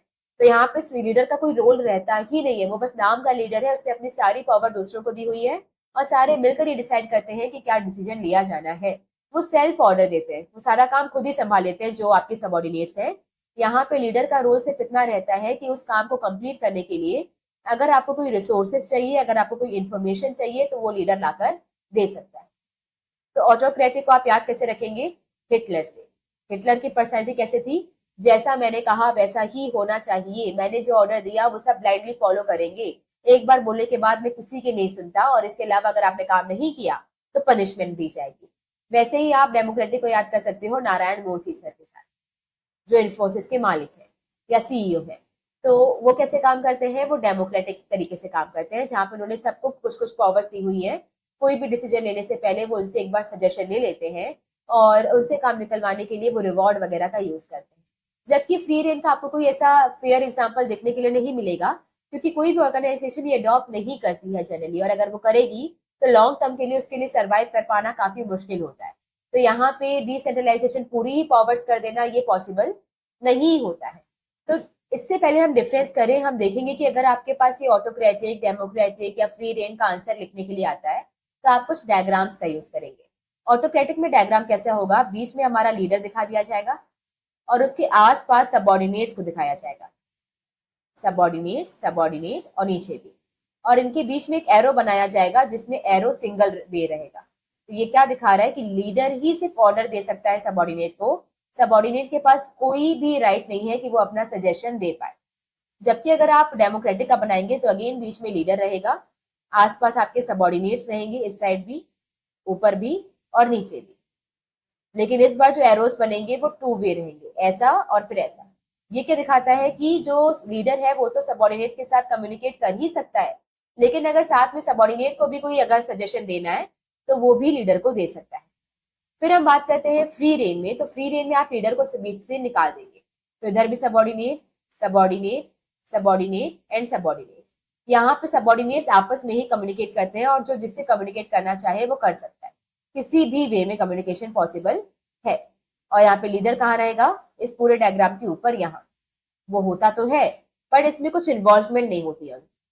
नेक्स्ट हम अगर इनका डिफरेंस देखें तो बेसिस यहाँ पर दिए हुए हैं, एक एक करके बेसिस देखेंगे और फिर इनका डिफरेंस क्लियर करेंगे। तो पहला हमारा बेसिस है डिसीजन मेकिंग। ना ऑटोक्रेटिक में सिर्फ लीडर ही है जो डिसीजन लेता है बिना किसी से कंसल्ट किए, जबकि डेमोक्रेटिक में डिसीजन तो लीडर ही लेता है, लेकिन इस बार अपने सबऑर्डिनेट्स के साथ कंसल्ट करने के बाद वो डिसीजन लेगा। और फ्री रेन में सारे डिसीजन सबऑर्डिनेट लेते हैं, यहाँ पे लीडर के पास कोई राइट नहीं होता डिसीजन लेने का। राइट तो होता है पर वो अपने सारे राइट्स ट्रांसफर कर देते हैं और सारे डिसीजन मेकिंग कौन करते हैं, सबऑर्डिनेट्स। दूसरा हमारा बेसिस है कम्युनिकेशन। अभी हमने देखा कि ऑटोक्रेटिक में कम्युनिकेशन कैसे होता है, वन वे डाउनवर्ड, मतलब सिर्फ लीडर ही अपने सबऑर्डिनेट से कम्युनिकेट कर सकता है।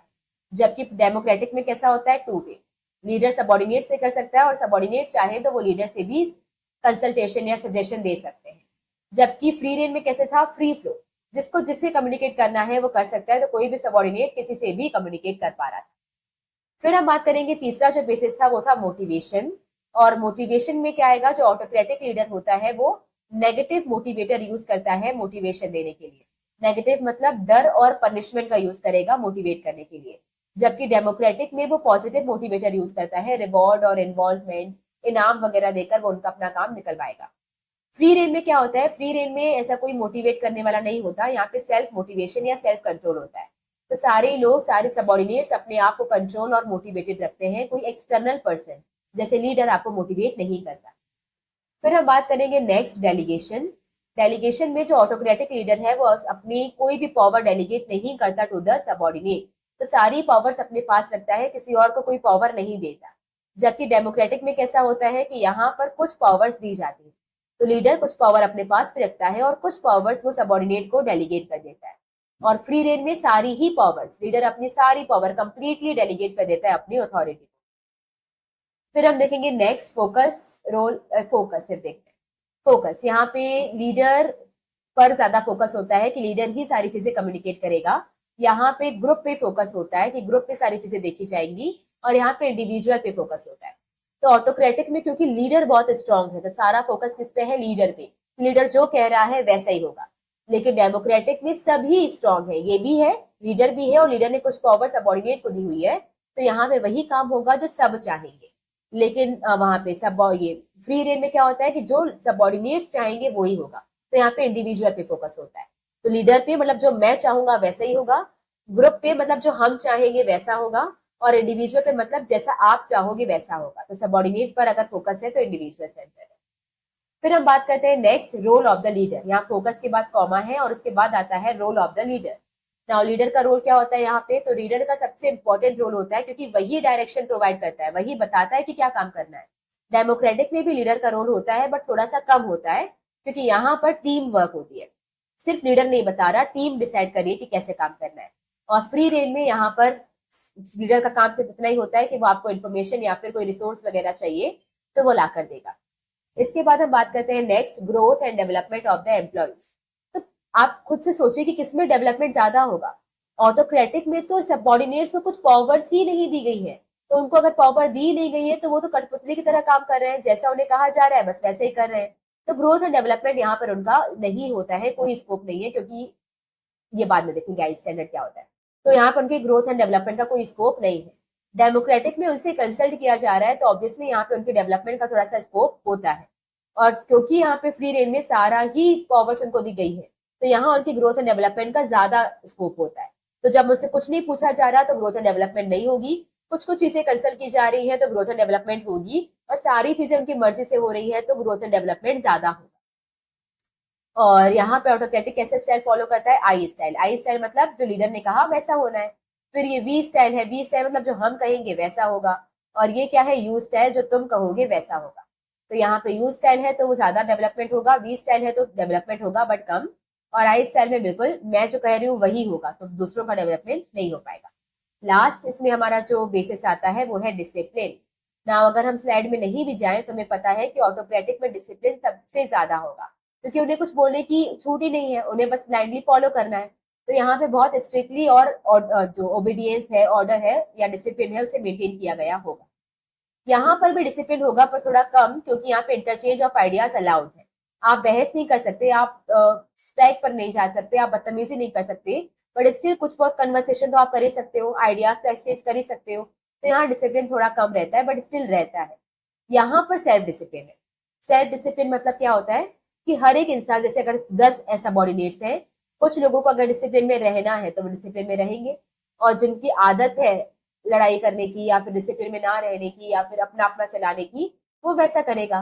तो ये डिपेंड करता है सेल्फ डिसिप्लिन के ऊपर। यहाँ पे सारे लोग सेल्फ डिसिप्लिन होते हैं, कोई और आपके में डिसिप्लिन क्रिएट नहीं करता।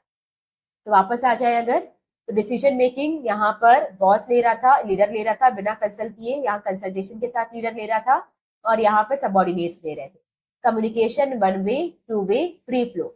मोटिवेशन नेगेटिव पनिशमेंट यूज करके, पॉजिटिव रिवॉर्ड यूज करके, सेल्फ मोटिवेशन। डेलीगेशन, कोई पावर डेलीगेट नहीं करनी, थोड़ी बहुत डेलीगेट करनी है, सारी पावर डेलीगेट हो गई। फोकस, यहाँ पर फोकस होता है लीडर के ऊपर, यहाँ पे फोकस होता है ग्रुप के ऊपर, और यहाँ पे फोकस होता है सबॉर्डिनेट्स के ऊपर। फिर आता है रोल ऑफ लीडर। यहाँ पे सबसे ज्यादा लीडर का रोल होता है, क्योंकि वही डायरेक्शन देता है। यहाँ पे लीडर का रोल थोड़ा सा कम हो जाता है क्योंकि टीम लेती है, और यहाँ पर जो लीडर का रोल रहता है वो बहुत कम होता है, सिर्फ रिसोर्सेज प्रोवाइड करने का। ग्रोथ एंड डेवलपमेंट का स्कोप यहाँ पे बहुत कम, यहाँ पे ठीक ठाक, और यहाँ सबसे ज्यादा। और फिर आता है डिसिप्लिन। डिसिप्लिन भी ऑटोक्रेटिक में सबसे ज्यादा, फिर उससे कम, फिर सबसे कम। सबसे कम ही सेल्फ डिसिप्लिन रहता है, जिसको रहना है वो रहेगा, जिसे नहीं रहना डिसिप्लिन में वो नहीं रहेगा। लास्ट में हमारा जो लास्ट एलिमेंट बचता है इस चैप्टर का वो है कम्युनिकेशन। और कम्युनिकेशन का मतलब होता है ट्रांसमिशन या exchange of ideas, views and message. तो मेरे माइंड में कोई आइडिया आया, कोई मैसेज आया, या मेरा कोई पॉइंट ऑफ व्यू है, और वो मैं सामने वाले को एक्सप्रेस कर रही हूँ, तो इसे एक्सचेंज को कहते हैं क्या? कम्युनिकेशन। तो एक्सप्रेशन या फिर exchange of ideas, views, thoughts, information, इन सारी चीजों को एक्सचेंज करने को क्या कहा जाता है? कम्युनिकेशन। ओके। इसको करने के लिए कम से कम 2 लोगों का होना जरूरी है, तो कम्युनिकेशन या तो 2 या 2 से ज्यादा लोगों के बीच में परफॉर्म की जा रही होगी। और कम्युनिकेशन कितनी तरह से हो सकती है? 4 तरह से। पहला है स्पोकन वर्ड्स। स्पोकन मतलब हम अभी हमारे बीच में जो कम्युनिकेशन हो रही है वो स्पोकन है, मैं बोल रही हूँ और आप सुन रहे हैं, तो ये क्या है? Spoken words. दूसरा है रिटन वर्ड्स।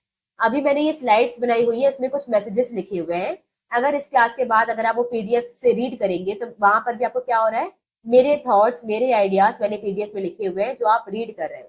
तो अभी भी हमारे बीच में कम्युनिकेशन हो रही है बट रिटन। फिर आता है डायग्राम्स, पिक्चर्स एंड ग्राफ्स। अब आपको एक टॉपिक ठीक से समझाने के लिए मैंने यहाँ कम्युनिकेशन के कुछ फोटोज वगैरह अटैच किए हुए हैं। तो ये भी क्या कर रही है? ये फोटोज भी कम्युनिकेट कर रही है। या फिर अगर मुझे आपको बताना है मेरी कंपनी की ग्रोथ के बारे में, और मैं आपको बता रही हूँ कि मेरे कंपनी की ग्रोथ का ग्राफ है, या फिर मैंने ये बताया कि मेरी सेल्स का बार चार्ट, बार डायग्राम। तो इससे भी क्या होता है? इससे भी आपको कुछ चीजें इंफॉर्मेशन पता चलती है, तो ये भी कम्युनिकेशन का सोर्स है, diagrams and pictures and graphs. Last होता है जेस्चर। जेस्चर का मतलब है अपनी बॉडी के जेस्चर्स को यूज करके भी आप कम्युनिकेट करते हो। जैसे कि अगर मैं कुछ बोलूं नहीं, बस अपना फेस थोड़ा सा गुस्से वाला बना दूं, तो इसे देखकर आपको कुछ समझ आ रहा होगा। अगर मैं आपको ऐसे करके बुलाऊं, बोलूं नहीं कुछ, बस सिंबल दिखाऊं, तो आपको समझ में आ रहा है कि आना है। या फिर मैं ऐसे करूं तो आपको समझ आना है कि पीछे हटना है। या फिर मैं ऐसे करूं तो आपको समझ आना है कि गेट आउट। तो ये क्या है? अगर आप बॉडी के, अगर आप कुछ सिंबल्स को यूज करके, जेस्चर को यूज करके सामने वाले तक कोई बात पहुंचा रहे हो, तो वो है जेस्चर्स। और इसका यूज आप अपने एग्जाम हॉल में बहुत करते हैं। जब हमें चीटिंग करनी होती है तो मुंह से आवाज भी नहीं आनी चाहिए और सामने वाले तक बात पहुंचानी भी है, तो हम क्या करते हैं? सिंबल्स का यूज करते हैं। तो these are gestures, spoken, written, diagram और जेस्चर्स। नाउ अब आता है कम्युनिकेशन की प्रोसेस। कम्युनिकेशन की प्रोसेस स्टार्ट होती है right from the sender. Now who is the sender? जिसके माइंड में कोई भी आइडिया या फिर थॉट आया है उस पर्सन को कहा जाता है सेंडर। और ये जो हमारी कम्युनिकेशन की प्रोसेस है वो स्टार्ट हो जाती है right from the conception of idea. तो मेरे माइंड में अगर कोई आइडिया आया तो ये कम्युनिकेशन की प्रोसेस स्टार्ट हो चुकी है। जैसे मानो मैंने अपनी क्लास में देखा कि कुछ बच्चे जो है वो पीछे शोर कर रहे हैं, तो तुरंत मेरे माइंड में क्या आया कि स्टॉप दैम। तो जैसे ही मेरे माइंड में ये आइडिया आया, कम्युनिकेशन की प्रोसेस जो है वो स्टार्ट हो चुकी है। दूसरा है मैसेज। मैसेज का मतलब होता है वो आइडिया या वो कंटेंट या वो व्यू जो आपके माइंड में आया है उसे कहा जाता है क्या? मैसेज। तो उस कंटेंट को या आइडिया को जो आप कम्युनिकेट करना चाहते हो, एक्सप्रेस करना चाहते हो, उसे मैसेज कहा जाता है। फिर आता है एनकोडिंग। अभी मान लो मेरे माइंड में कुछ आया कि मुझे उन्हें रोकना है, तो स्टॉप देम फ्रॉम टॉकिंग। तो अभी मैं क्या करूंगी, मेरे माइंड में जो भी आइडिया आया है उसे कोई लैंग्वेज दूंगी, क्योंकि सामने वाला पर्सन मेरा माइंड तो रीड नहीं कर सकता ना। तो मुझे क्या करना होगा, उस अपने आइडिया को एक स्ट्रक्चर देना होगा। तो मैं उसे किसी लैंग्वेज में कन्वर्ट करूंगी। जैसे अगर मैं लैंग्वेज हो गया कि बात मत करो, तो मेरे माइंड में क्या आइडिया आया था कि उसे बात करने से रोको। मैंने उसे एक सेंटेंस क्या फ्रेम कर लिया, बात मत करो। तो ये क्या है, मैंने उसे हिंदी लैंग्वेज दे दी। तो एनकोडिंग का मतलब होता है कि आइडिया को एक स्ट्रक्चर देना ताकि वो रिसीवर समझ पाए, तो उसे किसी भी लैंग्वेज में कन्वर्ट कर दे। फिर आता है मीडिया। मीडिया का मतलब क्या है कि अभी अपनी बात सामने वाले तक पहुंचाने के लिए आप कौन से सोर्स का या कौन से मीडियम का यूज कर रहे हो सकता है कि मैं जैसे अपनी बात पहुंचाने के लिए यूट्यूब का यूज कर रही हूँ, वैसे ही व्हाट्सएप पे कोई मैसेज कर दूं, या फिर इंस्टाग्राम पे कर दूं, या फिर फेसबुक पे कर दूं। तो ये क्या है, डिफरेंट डिफरेंट मेथड्स है जिससे आप अपनी बात पहुंचाते हो। तो दिस इज मीडिया। फिर आता है डिकोडिंग। नाउ मेरे माइंड में एक आइडिया आया, वो आइडिया मैंने आपको लैंग्वेज में लिखकर मीडिया मतलब इंस्टाग्राम के थ्रू भेज दिया। अभी आपके सामने एक मैसेज है और आप क्या करोगे, उसे डिकोड करोगे। डिकोड का मतलब क्या है, आपके सामने एक लैंग्वेज लिखी हुई है जिसे रीड करके आपको उसे अंडरस्टैंड करना है, समझना है। सिर्फ रीड नहीं करना, समझना भी है। जैसे अगर मान लो आपको मैंने कोई ऐसी भाषा लेकर भेज दी है जो कि आप पढ़ ही नहीं पा रहे हो, तो मैसेज आप तक पहुंच गया है, पर क्या आप उसे कुछ समझ पाओगे? नहीं। तो अगर उसे समझने को हम क्या कहते हैं, डिकोडिंग। तो आपके पास जो लैंग्वेज आया है उसकी लैंग्वेज को आप ब्रेक डाउन करो और उससे कुछ आइडिया निकालो, समझो कि वो क्या कहना चाह रहा है। फिर आता है receiver. Receiver is the person who receive the message. तो मैंने जिस पर्सन को मैसेज भेजा हुआ है जो डिकोड करेगा उसे कहा जाता है रिसीवर। और उसके बाद आता है फीडबैक। फीडबैक का मतलब ये है कि जो रिसीवर है उसने मेरा मैसेज एक्सेप्ट करने के बाद वो रिप्लाई करेगा कि उसने उससे क्या समझा, या फिर कोई प्रॉब्लम तो नहीं है, एग्री है कि डिसएग्री है, वो मुझे बताएगा। तो मान लीजिए मेरे माइंड में एक आइडिया आया, मैंने उस आइडिया को एक फ्रेम किया, एनकोडिंग की और व्हाट्सएप के थ्रू भेज दिया। आपने उसे रिसीव किया, डिकोडिंग की, आप एक रिसीवर हो, लेकिन वो उसे देखने के बाद आपने इग्नोर कर दिया, सीन करके छोड़ दिया। तो ये कम्युनिकेशन की प्रोसेस फुलफिल नहीं हो पाएगी, कंप्लीट नहीं हो पाएगी। ये जो आपकी कम्युनिकेशन की प्रोसेस है वो कंप्लीट तब होती है जब सामने वाला रिप्लाई देता है, फीडबैक देता है। ओके, तो ये एंड्स विद द फीडबैक। अब जब ये प्रोसेस चल रही होती है तो साइड में एक एलिमेंट काम करता है, नॉइस। तो जब ये पूरी कम्युनिकेशन की प्रोसेस चली रही है तो साइड में एक एलिमेंट रहेगा जिसे क्या कहते हैं, नॉइस। और नॉइस का मतलब होता है disturbance. Any kind of disturbance जो कि कम्युनिकेशन को रोक रही है, इंटरप्ट कर रही है, उसे क्या कहा जाता है, नॉइस। तो जैसे अगर मैं यहाँ से आपसे बात कर रही हूँ और बाहर से कोई बहुत तेज हॉर्न बजाए, लाउड स्पीकर यूज करे, तो ये भी क्या है, नॉइस। अभी मैं ये वीडियो बना रही हूँ और वीडियो बनाते बनाते मेरी लैपटॉप बंद हो जाए या फिर बैटरी चले जाए, तो ये अगेन क्या हो जाएगा, नॉइस। मैंने आपको ये अपलोड किया, आपने इस वीडियो को चालू किया, बट फिर इंटरनेट कनेक्शन चला गया, तो आप ठीक से इसे सुन ही नहीं पा रहे हो, वो बफरिंग हो रही है। Again this is noise. Anything which creates interruption और disturbance in the process of communication is known as noise. तो अगर आपने कोई बात करनी है और सामने वाले तक नहीं पहुंच पा रही है, तो वो हर एक चीज क्या होती है, नॉइस। मैसेज टाइप किया पर सेंड करने से पहले ही फोन स्विच ऑफ हो गया। मैसेज टाइप किया, सेंड किया, बट वो सेंड नहीं हुआ। या मैसेज टाइप किया, सेंड किया, पर सामने वाले को वो लैंग्वेज समझ में ही नहीं आई। तो ये सारी चीजें क्या कर रही है, आपकी कम्युनिकेशन की प्रोसेस में बाधा डाल रही है। इन सारी बाधाओं को क्या कहा जाता है, नॉइस। नाउ इन्हीं सारी, अच्छा ये हमने एक एक करके लिखा हुआ है, सेंडर कौन है, प्रोसेस, ये जो पर्सन आइडिया भेजता है, और ये प्रोसेस तभी शुरू हो जाती है जब वो आइडिया उसके माइंड में आता है। मैसेज मतलब वो कंटेंट या आइडिया जो आप कम्युनिकेट करना चाहते हो। एनकोडिंग मतलब रिसीवर आपका माइंड रीड नहीं कर सकता, तो इसीलिए उस आइडिया को आपको कन्वर्ट करना होगा किसी लैंग्वेज में। मीडिया मतलब वो वे या मीन्स ढूंढो जिसके थ्रू आप ये आइडिया ट्रांसफर करना चाहते हो। फिर डिकोडिंग का मतलब है कि अगेन उस मैसेज को जो लैंग्वेज में लिखा गया है उसे अपनी अंडरस्टैंडिंग में कन्वर्ट करो। रिसीवर मतलब वो पर्सन जो रिसीव करता है बात उस मैसेज को। फीडबैक मतलब वो उसमें जो रिप्लाई करेगा, उसका रिस्पॉन्स देगा, उसे क्या कहा जाता है, फीडबैक। और नॉइस मतलब कोई भी चीज जो आपके डिस्टर्बेंस या डिस्ट्रैक्शन क्रिएट कर रही है कम्युनिकेशन में, उसे नॉइस कहा जाता है। Our next topic is forms of communication. Now forms of communication दो पार्ट में डिवाइड होते हैं, फॉर्मल एंड इनफॉर्मल। तो जब भी हमारी ऑर्गेनाइजेशन में काम के रिगार्डिंग बातें हो रही होती हैं वो फॉर्मल के अंदर आती है, और जब भी हम कुछ पर्सनल बातें करते हैं, फ्रेंड्स आपस में बातें करते हैं, कलीग्स बात करते हैं और नॉन रिगार्डिंग द वर्क, तो वो क्या होता है, इनफॉर्मल कम्युनिकेशन। नाउ फॉर्मल हमेशा एक ऑफिशियल चेन ऑफ कमांड, जिसे हम कहते हैं स्केलर चेन, वो फॉलो करती है। तो यहाँ पे कम्युनिकेशन ऐसा नहीं है कि एक वर्कर चाहे तो सीईओ से डायरेक्ट कम्युनिकेट कर सकता है। यहाँ पे कम्युनिकेशन की एक चैनल फॉलो होती है। तो कि अगर वर्कर को बात करनी होगी तो वो हमेशा सुपरवाइजर से करेगा, सुपरवाइजर फिर मैनेजर से करेगा, purchase manager, sales manager, production manager, और फिर वो मैनेजर जो है वो अपने सीईओ से या फिर किसी से जनरल मैनेजर से बात कर सकता है। तो यहाँ पे बातें कैसी होती है, ऑफिशियल चैन में होती है। लेकिन इनफॉर्मल में बातें कैसी होती हैं, कुछ भी यहाँ पे ऑफिशियल चैन नहीं होती, कोई भी किसी से भी बात कर सकता है। दूसरा बेसिस है हमारा रिलेशन। जब फॉर्मल कम्युनिकेशन होती है तो दो ऐसे लोगों के बीच में होती है जिनके बीच में इम्पर्सनल रिलेशनशिप है। मतलब वो पर्सनली एक दूसरे को नहीं जानते, बट वो काम के रिगार्डिंग बात कर रहे हैं तो वो काम के रिगार्डिंग जानते हैं। जैसे हमारे बीच में जो भी बातें चल रही है वो इम्पर्सनल है, और हमारा रिश्ता भी कैसा है, इम्पर्सनल। आप मुझे पर्सनली नहीं जानते थे और मैं आपको नहीं जानती हूँ, बट स्टिल हम बात कर रहे हैं किसी काम के लिए या सिलेबस कंप्लीट करने के लिए, दैट इज इम्पर्सनल रिलेशनशिप। जबकि यहाँ पे जिनसे बातें होती है उनके साथ हमारा कोई पर्सनल कांटेक्ट होता है, पर्सनल रिलेशन होता है। फिर आता है नेचर। नेचर से पहले हम बात करते हैं एक्सप्रेशन की, फिर नेचर ज्यादा ज्यादा अच्छे से समझ में आएगा। यहाँ पे जब हम फॉर्मल कम्युनिकेशन करते हैं तो वो रिटर्न फॉर्म में होती है, वो लिखित में होती है। तो बहुत ही रेयर ऐसा होता होगा कि फॉर्मल कम्युनिकेशन ओरली चल रही है। तो यहाँ पे कोई भी अगर इन्फॉर्मेशन है तो वो रिटर्न फॉर्म में चलती है। तो अगर ऑफिस में भी अगर किसी ऑर्गेनाइजेशन में सीईओ को कोई न्यूज देनी है, कोई इन्फॉर्मेशन पहुंचानी है पूरे ऑर्गेनाइजेशन तक, तो वो बोलेंगे नहीं, वो अनाउंस नहीं करेंगे, वो टाइप करके फिर लोगों को पहुंचाई जाएगी। जबकि यहाँ पर इनफॉर्मल में मोस्टली कम्युनिकेशन कैसे होती है, ओरली। तो इनफॉर्मल सारी बातें ओरली होती है, पर काम की बातें सारी रिटर्न में होती है। फिर आते हैं नेचर में। क्योंकि फॉर्मल की सारी बातें किस में हो रही है, रिटर्न में हो रही है, तो उसे बदल पाना काफी मुश्किल है, तो ये रिजिड होते हैं। तो मैंने अगर एक लेटर में कुछ भी लिख दिया है तो अब इसको बदल नहीं सकती, जो मैंने सेंड कर दिया वो वैसा ही रहेगा। पर कही हुई बातों को आप चेंज कर सकते हो। जैसे मैंने अगर कुछ कहा तो मैं ये मुकर सकती हूँ कि नहीं मैंने तो कहा ही नहीं, ये मैंने कब कहा, मेरा मतलब ये नहीं था, वो था। तो आप यहाँ पे बातों को चेंज कर सकते हो, जबकि रिटर्न में बातों को चेंज करना पॉसिबल नहीं है। फिर आता है चैनल। फॉर्मल में स्केलर चेन फॉलो होती है, जब आपको कम्युनिकेशन करना है तो वो प्रॉपर चैनल के थ्रू होकर जाएगी, और ऐसा कोई चैनल यहाँ पे नहीं होता। फिर आता है नीड। जो बातें होती है वो ऑर्गेनाइजेशन की नीड के अकॉर्डिंग होती है इन द फॉर्मल, जबकि इन फॉर्मल में पर्सनल नीड के रिगार्डिंग या इंडिविजुअल के नीड के अकॉर्डिंग बातें होती है। फिर आती है स्पीड। क्योंकि फॉर्मल में एक स्केलर चेन फॉलो हो रही है तो यहाँ पे जो बातें होंगी वो स्लो होगी, कम्युनिकेशन स्लो हो जाएगी। और क्योंकि इनफॉर्मल में कोई भी कभी भी किसी से भी बात कर सकता है तो यहाँ पे स्पीड ज्यादा होगी।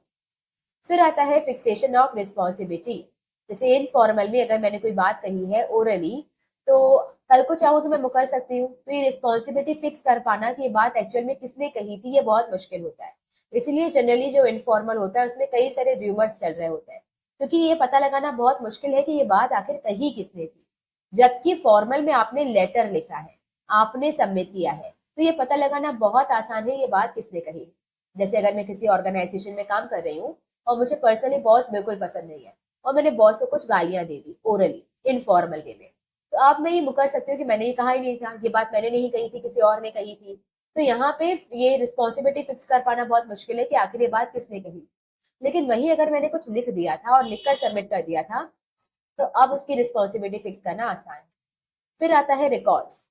रिकॉर्ड मेंटेन हो सकता है इन द इनफॉर्मल, कि मैंने आज तक या जब से मैं ऑर्गेनाइजेशन में ज्वाइन हुई हूँ तब से पिछले एक साल में, पिछले महीने में कितनी बातें मैंने कही हैं फॉर्मल में, कितने लेटर्स मैंने लिखे हैं, उसकी रिकॉर्ड्स मेंटेन किए जा सकते हैं।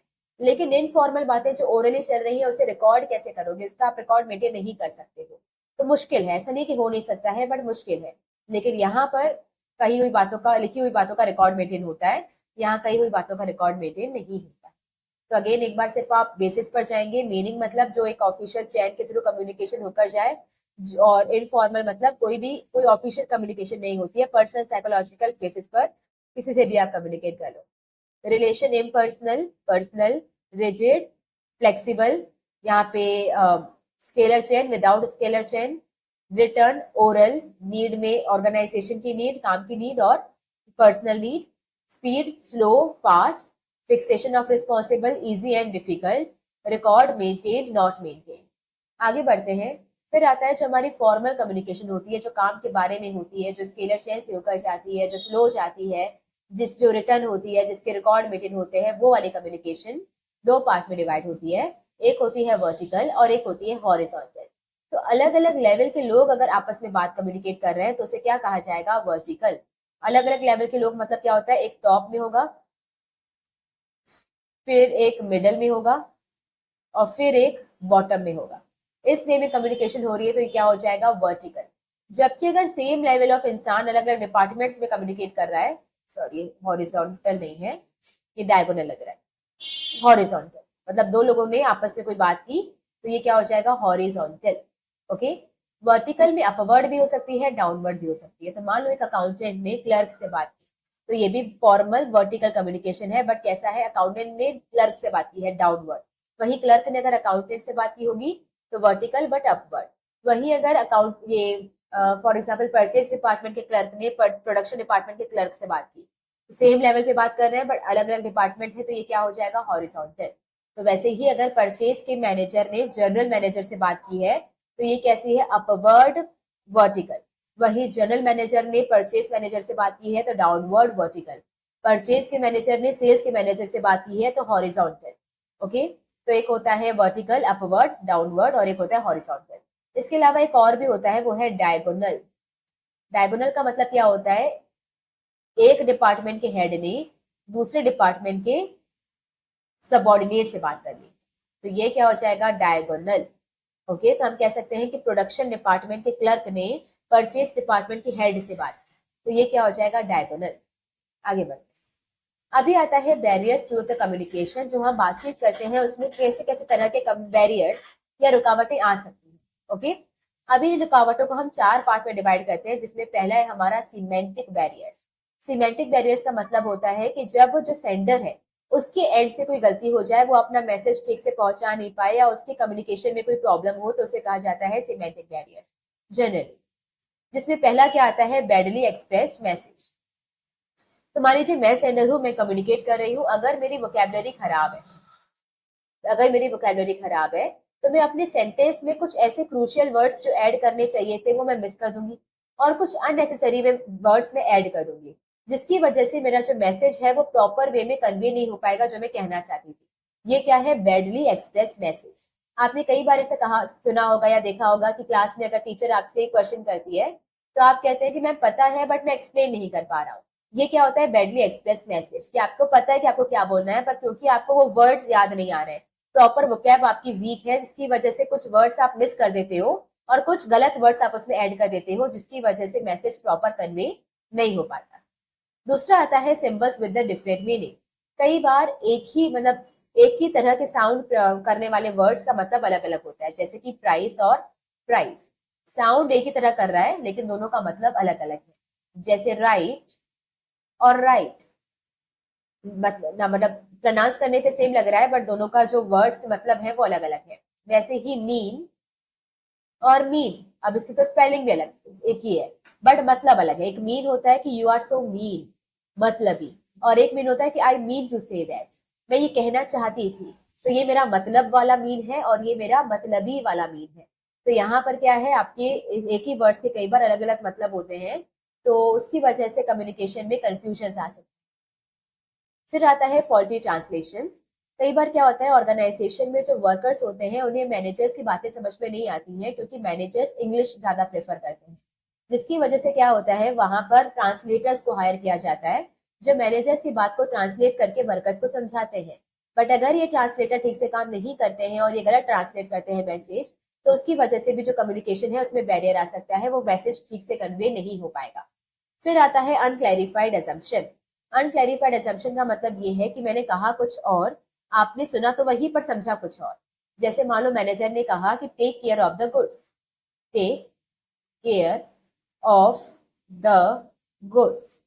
तो उसका मतलब ये हो सकता है कि सामान की क्वालिटी का ध्यान रखो, वो अच्छी क्वालिटी का बनना चाहिए, खराब नहीं होना चाहिए। पर इससे वर्कर्स ये समझ सकते हैं कि सामान को संभाल कर रखो, कहीं टूटना नहीं चाहिए। तो यहाँ पे सेम बात का अलग अलग तरीके से मतलब लिया जा सकता है कि मैंने कुछ और कहा, मेरा मतलब कुछ और था, पर आपने सुना तो वही, बट आपने मतलब उसका गलत निकाल लिया। मैं कुछ और कहना चाह रही थी, आपने कुछ और समझा। फिर आता है टेक्निकल जार्गन। टेक्निकल जार्गन का मतलब ये है कि कई बार मैनेजर्स अपनी स्पीच में कुछ ऐसे टेक्निकल वर्ड्स अटैच कर देते हैं जो कि वर्कर्स के समझ पाना बहुत मुश्किल होता है। उसे क्या कहते हैं? Technical jargon. अब कई बार जो मैनेजर्स है, फॉर एग्जाम्पल, वो भी बोलते हैं कि हमें इस बार अपना अबित्ता बढ़ाना है। ना अबित्ता का मतलब क्या होता है? Earning before interest tax and depreciation and amortisation. तो ये हमें बढ़ाना है, मतलब हमें अपना अर्निंग बढ़ानी है, रेवेन्यू बढ़ाना है, प्रॉफिट्स बढ़ाने हैं। तो अभी उनको अबिटा का मतलब समझ ही नहीं आएगा, तो वो कभी समझ ही नहीं पाएंगे कि आप क्या कहना चाह रहे हैं। वैसे ही सेकंड एग्जांपल, कई बार मैनेजर्स अनाउंस करते हैं कि मान लो फॉर एग्जांपल सैटरडे को व्हाइट कॉलर जॉब पर्सनल की मीटिंग रखी जाएगी। तो व्हाइट कॉलर जॉब उसे बोलते हैं जो मैनेजरियल लेवल पे काम कर रहे होते हैं। तो व्हाइट कॉलर पर्सन मतलब जो मैनेजरियल पोजीशन पे काम कर रहे हैं, उनकी यहाँ पे मीटिंग रखी जाएगी। पर वर्कर्स यहाँ पे क्या समझ सकते हैं कि व्हाइट कॉलर मतलब व्हाइट शर्ट पहन के मीटिंग में आना है। तो कई बार अपनी स्पीच में अगर आप टेक्निकल वर्ड ऐड कर देते हो तो वो आपकी मतलब को समझ नहीं पाते। फिर आपको आता है बॉडी लैंग्वेज और जेस्चर डिकोडिंग। कई बार क्या होता है ना कि जब मैनेजर बात कर रहे होते हैं तो उनके वर्ड्स और उनके बॉडी लैंग्वेज, उनके एक्सप्रेशन मैच नहीं कर रहे होते। कई बार वो जोक क्रैक कर रहे होते हैं, पर उनके चेहरे पे खड़ूस, मतलब ऐसा गुस्सा भरा होता है। कई बार वो चिल्ला रहे होते हैं, बट वो बीच में हंस देते हैं। तो उनको समझ नहीं आता वर्कर्स को कि ये बात सीरियसली बोल रहे हैं या फिर वो मजाक में बोल रहे हैं। कई बार क्या होता है कि हम किसी पर गुस्सा करना चाहते नहीं, हम कोई जोक क्रैक करना चाहते हैं, बट हम क्या कर रहे हैं? मुंह बना के कर रहे हैं, हमने प्रॉपर हंसी के एक्सप्रेशन नहीं दिए। तो सामने वाले को समझ नहीं आता कि ये बात हमने जोक में कही थी या फिर ये बात हमने उनको टॉन्ट में कही थी। तो इसकी वजह से भी गलत फहमियां या मिसअंडरस्टैंडिंग्स क्रिएट हो सकती हैं, जिसकी वजह से कम्युनिकेशन प्रॉपर कन्वे नहीं हो पाएगा। तो आपको ध्यान रखना है कि जो बातें आप कर रहे हो, आपकी बॉडी के एक्सप्रेशन मीट होने चाहिए, मतलब उसे मैच होने चाहिए। फिर आता है दूसरे तरह के बैरियर, जिसे हम कहते हैं साइकोलॉजिकल बैरियर्स। नाउ ये गलतियां होती है from the point of receiver. अगर सेंडर ने तो अपनी बात ठीक तरह से कह दी थी, बट रिसीवर का ध्यान नहीं था, या रिसीवर ने सुना नहीं, रिसीवर को समझ नहीं आया, रिसीवर पहले से उस इंसान पर बहुत गुस्सा था, तो उसने अपने मन से कुछ भी समझ लिया। ये सारी गलतियां क्या हो जाएंगी? Psychological barriers. पहला इसमें आता है प्री मेच्योर इवेल्युएशन। कई बार क्या होता है कि सेंडर जो बात कर रहा होता है तो उसके बाद कंप्लीट होने से पहले ही रिसीवर उसे टोक देता है, या फिर वो चला जाता है कि हाँ यार ये तो यही कह रहा होगा। तो कई बार जो रिसीवर होता है उसके मन में सेंडर के अगेंस्ट या उसके फेवर में कोई बायसनेस रहती है, जिसकी वजह से जब सेंडर कम्युनिकेट करता है तो उसका मैसेज पूरा सुने बगैर ही वो एज्यूम कर लेता है कि वो यही कहना चाहता होगा, और वो बात कंप्लीट नहीं होने देता। तो इसे कहते हैं प्री मेच्योर इवेल्युएशन। ओके। जैसे मान लो कि अगर मेरी क्लास में अगर कोई बच्ची है जो कि हमेशा ही फेल होती है, ओके, तो मैंने इस बार उसके टेस्ट लिया और मैंने उसे बुलाया कि बच्ची आए, और मैं अभी कहने वाली थी कि ये लड़की तो हमेशा फेल होती है, और इतने में उसने मुझे काट टोक दिया कि हाँ आप तो मैम हमेशा यही कहते हो, इस बार तो मैंने अच्छा पेपर दिया था, फिर भी आप हमेशा मुझे जानबूझकर फेल करते हो, वगैरह वगैरह। जबकि मैं कहना ये चाह रही थी कि ये बच्ची हमेशा फेल होती है, बट इस बार इसका जो इम्प्रूवमेंट है वो कमेंडेबल है। अभी क्या हुआ, क्योंकि वो मेरे अगेंस्ट थी, तो उसने मेरी बात को सुने बिना ही अपना प्री एज्यूम कर लिया कि मैं क्या कहना चाह रही हूँ। आप अगेन सेकंड एग्जांपल, कई बार क्या होता है कि आपको घर से कॉल आता है, मम्मी बोलती है कि जल्दी आ जा, पापा बुला रहे हैं। तो अब पापा हो सकता है कि तारीफ करने के लिए बुला रहे हो, पापा को कोई अर्जेंट काम हो, लेकिन हम क्या सोचते हैं कि पक्का हमने कुछ कांड किया था तो वो पापा को पता चल गया तो हम नहीं जाएंगे। तो ये क्या होता है? Pre mature evaluation. कई बार बात कंप्लीट होने से पहले ही आप एज्यूम कर लेते हो कि सामने वाला क्या कहना चाह रहा है, उसकी वजह से गलत फहमियां होती है। चाहे तुम कुछ ना कहो, मैंने सुन लिया, ये वो वाली चीज है। फिर आता है lack of attention. Lack of attention मतलब कई बार क्या होता है कि जो रिसीवर होता है वो डिप्रेशन में होता है या फिर जुबिलेशन में होता है। डिप्रेशन का मतलब क्या होता है? एक्सेसिव सैडनेस, ये तो आपको पता ही है। पर जुबिलेशन का मतलब होता है एक्सेसिव हैप्पीनेस, मतलब बहुत ज्यादा अच्छा लग रहा है, ऐसे बटरफ्लाई फीलिंग आ रही है, कुछ बहुत अच्छा हो गया है, क्रश ने रिप्लाई वगैरह कर दिया है, तो वो होता है जुबिलेशन। और डिप्रेशन मतलब बिल्कुल एक्सेसिव सैडनेस। तो कई बार जब रिसीवर बहुत डिप्रेशन या जुबिलेशन में होता है तो उसकी वजह से उसका माइंड प्री ऑक्यूपाइड होता है विद सम थॉट्स। तो इसकी वजह से वो सेंडर की बात नहीं सुन पाता या नहीं समझ पाता विद ओपन माइंडेड, तो इसकी वजह से भी बैरियर क्रिएट होता है। फिर आता है लॉस बाय ट्रांसमिशन और पुअर अटेंशन। ना कई बार क्या होता है कि हम बात ध्यान से सुनते तो हैं, लेकिन हम फिर याद नहीं रख पाते। जैसे आप में से कई सारे लोग हैं जो बात ध्यान से सुन रहे हैं, बट कुछ टाइम के बाद अगर यही बात अगर 3-4 दिनों के बाद आपसे कोई पूछेगा कि इसका आंसर क्या था, तो आपको वो याद नहीं आएगा। तो ऐसा नहीं कि आपने सुना नहीं था, आपने पूरी अटेंशन के साथ सुना, बट आप उसे रिटेन नहीं कर पाए। तो कई बार पुअर मेमोरी की वजह से हम उन बातों को याद नहीं रख पाते जो हमें कही गई थी। इसकी वजह से हम हमारे बीच में कम्युनिकेशन बैरियर हो जाता है। और कई बार क्या होता है कि पुअर लॉस बाय ट्रांसलेशन। अभी मैंने आपसे कोई बात कही, तो आपने ठीक से सुनी, अब बीच में आपको कुछ याद नहीं था, आप कुछ चीजें भूल गए। अभी कल स्कूल में आपके टीचर ने सेम क्वेश्चन आपसे पूछा, तो अब आधा तो आप भूल चुके हो, आधा जो आपको याद है वो आप ठीक से बोल नहीं पा रहे हो, आप उस सेंटेंस में कुछ वर्ड्स मिस करते जा रहे हो। तो ये क्या है, लॉस बाय ट्रांसमिशन। तो जब एक पर्सन ने दूसरे पर्सन को सुनाया तो उसने ठीक से सुना, लेकिन अब वो जब नेक्स्ट पर्सन को सुनाएगा तो कुछ वर्ड्स मिस कर लेगा। जैसे अभी मैंने जो बुक में पढ़ा होगा, अभी जो मैं पढ़ा रही हूँ हो सकता है मैं कुछ वर्ड्स खा रही हूँ। अभी मैं जब आपको पढ़ा रही हूँ आप ठीक से सुन रहे हो, पर यही चीज जब आप दूसरे को एक्सप्लेन करोगे तो फिर कुछ वर्ड्स आप मिस कर दोगे। फिर वो इंसान जब अपने एग्जाम में लिखेगा तो वो फिर से कुछ वर्ड्स मिस कर देगा। तो ये है लॉस बाय ट्रांसमिशन। एक तो याद रहने की प्रॉब्लम, और फिर जब आप ट्रांसमिशन करते हो तो अगेन कुछ वर्ड्स मिस हो जाते हैं। फिर आता है fourth, distrust. Now because of their is a distrust between the receiver and sender, इसकी वजह से भी कम्युनिकेशन बैरियर आ सकता है। जैसे मैं आपको ठीक से मतलब चिल्ला चिल्ला के ये कह रही हूँ कि ये वाले क्वेश्चन कर ही लेना, ये एग्जाम में आएगा ही, ये हमेशा आता है, और आपको इंटरेस्ट ही नहीं है। आप सोच रहे हो कौन सा इसको पेपर बनाना है, कौन सा इसको कुछ पता है, तो इग्नोर करो। तो इसकी वजह से मैंने कोई बात कही, आपने सुनी, पर क्योंकि आप उस पर ट्रस्ट नहीं करते थे तो आपने मानी नहीं, और वैसे वैसा आपने कुछ कहा और मैंने नहीं समझा, या नहीं समझा लेकिन मैं ट्रस्ट नहीं कर रही हूँ। तो ये क्या हो जाएगा, आपका डिस्ट्रस्ट। इसकी वजह से भी कम्युनिकेशन बैरियर होता है। जैसे आपको कोई रास्ते में बताए कि आगे से मत जाना, आगे रोड रोड बंद है, और आपको लग रहा है कि नहीं इसको क्या ही पता होगा, मैं तो निकालूंगा साइड से, और आप चले गए और वाकई सामने रोड बंद था, गड्ढा था बहुत बड़ा, आप गिर गए, एक्सीडेंट हो गया, कुछ भी था। तो ये क्या है, डिस्ट्रस्ट। ऐसा नहीं था कि आपको बताया नहीं गया, बट आपने माना नहीं क्योंकि आपको यकीन नहीं। So our next barriers are organisational barriers. अब कभी कभी ऑर्गेनाइजेशन का स्ट्रक्चर ही कुछ ऐसा होता है कि वहां पे आप प्रॉपरली फ्लुएंटली कम्युनिकेशन कर ही नहीं सकते। जैसे है ऑर्गेनाइजेशन पॉलिसीज। अभी कुछ कुछ ऑर्गेनाइजेशन की पॉलिसीज ही इतनी टफ होती है कि वहां पे कम्युनिकेशन कर पाना काफी मुश्किल है। जैसे काफी सारी कंपनीज स्केलर चेन फॉलो करती है, तो अगर मुझे पता है कि मेरी कम्युनिकेशन एक प्रॉपर चैनल को फॉलो करते हुए ही जाएगी, मैं डायरेक्टली उनसे कम्युनिकेट कर ही नहीं सकती, और इस पूरी प्रोसेस में बहुत टाइम लग जाएगा, लेंदी प्रोसेस है, तो मैं कभी भी इंटरेस्टेड फील नहीं करूंगी कम्युनिकेशन करने में। तो उसकी वजह से भी कम्युनिकेशन बैरियर्स आते हैं। फिर आता है रूल्स एंड रेगुलेशंस। कई बार ना अगर आपकी मतलब कुछ कंपनीज ऐसी होती है जहाँ पे बहुत स्ट्रिक्ट रूल्स एंड रेगुलेशंस होते हैं। इसका मतलब अगर आपकी कही हुई बात अगर गलत निकल गई तो पनिशमेंट आपको मिलेगी। तो मान लीजिए अगर आपको कोई इन्फॉर्मेशन है भी, बहुत क्रूशियल इन्फॉर्मेशन है कि आपकी कंपनी के साथ कोई डिसऑनेस्टी कर रहा है, फ्रॉड कर रहा है, ऐसी कोई बहुत इंपॉर्टेंट न्यूज है, लेकिन आपको डर है कि अगर ये मैंने बताया और मैं इसे प्रूफ नहीं कर पाया तो मुझे बहुत सारी पनिशमेंट झेलनी पड़ सकती है, तो इस केस में आप कम्युनिकेट करना नहीं चाहोगे जब उनके रूल्स एंड रेगुलेशंस काफी स्ट्रिक्ट होते हैं। फिर आता है स्टेटस डिफरेंस।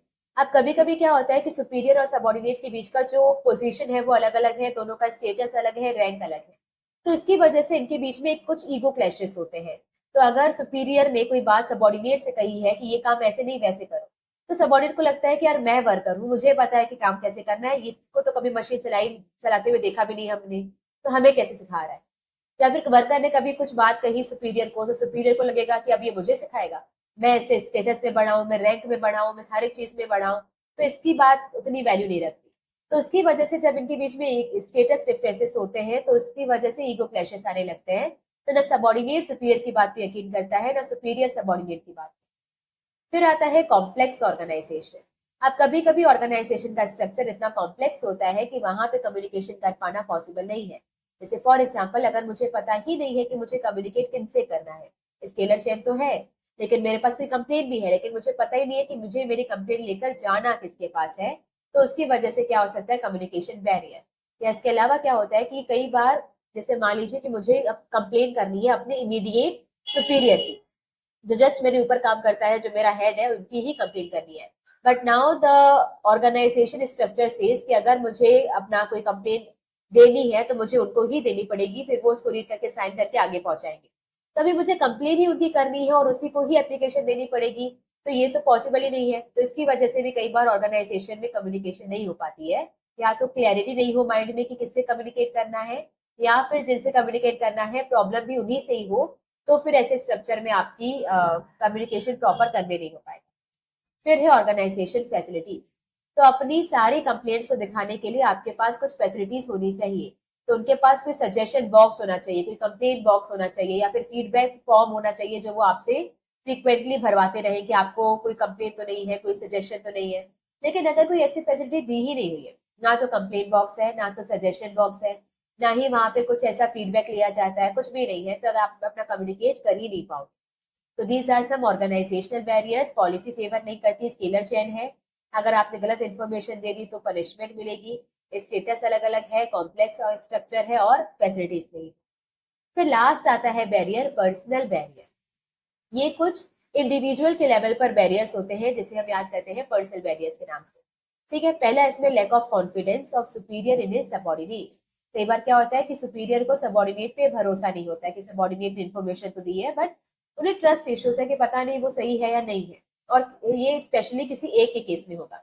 जैसे ये इन्फॉर्मेशन अगर पर्टिकुलरली राम ने दी, क्योंकि हम पर्सनल के बारे में बात कर रहे हैं, तो मान लीजिए इन्फॉर्मेशन राम ने दी है, but now superior does not trust on Ram. ऐसा नहीं कि किसी पे ट्रस्ट नहीं करता, कोई ईगो क्लैशेस नहीं है, क्योंकि फिर तो ये हो जाता है ना स्टेटस डिफरेंस। यहाँ पर क्या है कि वो एक इंडिविजुअल उस पर्सन पे यकीन नहीं करता। तो अब राम आके कोई भी इंफॉर्मेशन देगा तो फिर जो बॉस है, सुपीरियर है, वो उसे मानेगा नहीं। इसकी वजह से communication barrier. Lack of incentives.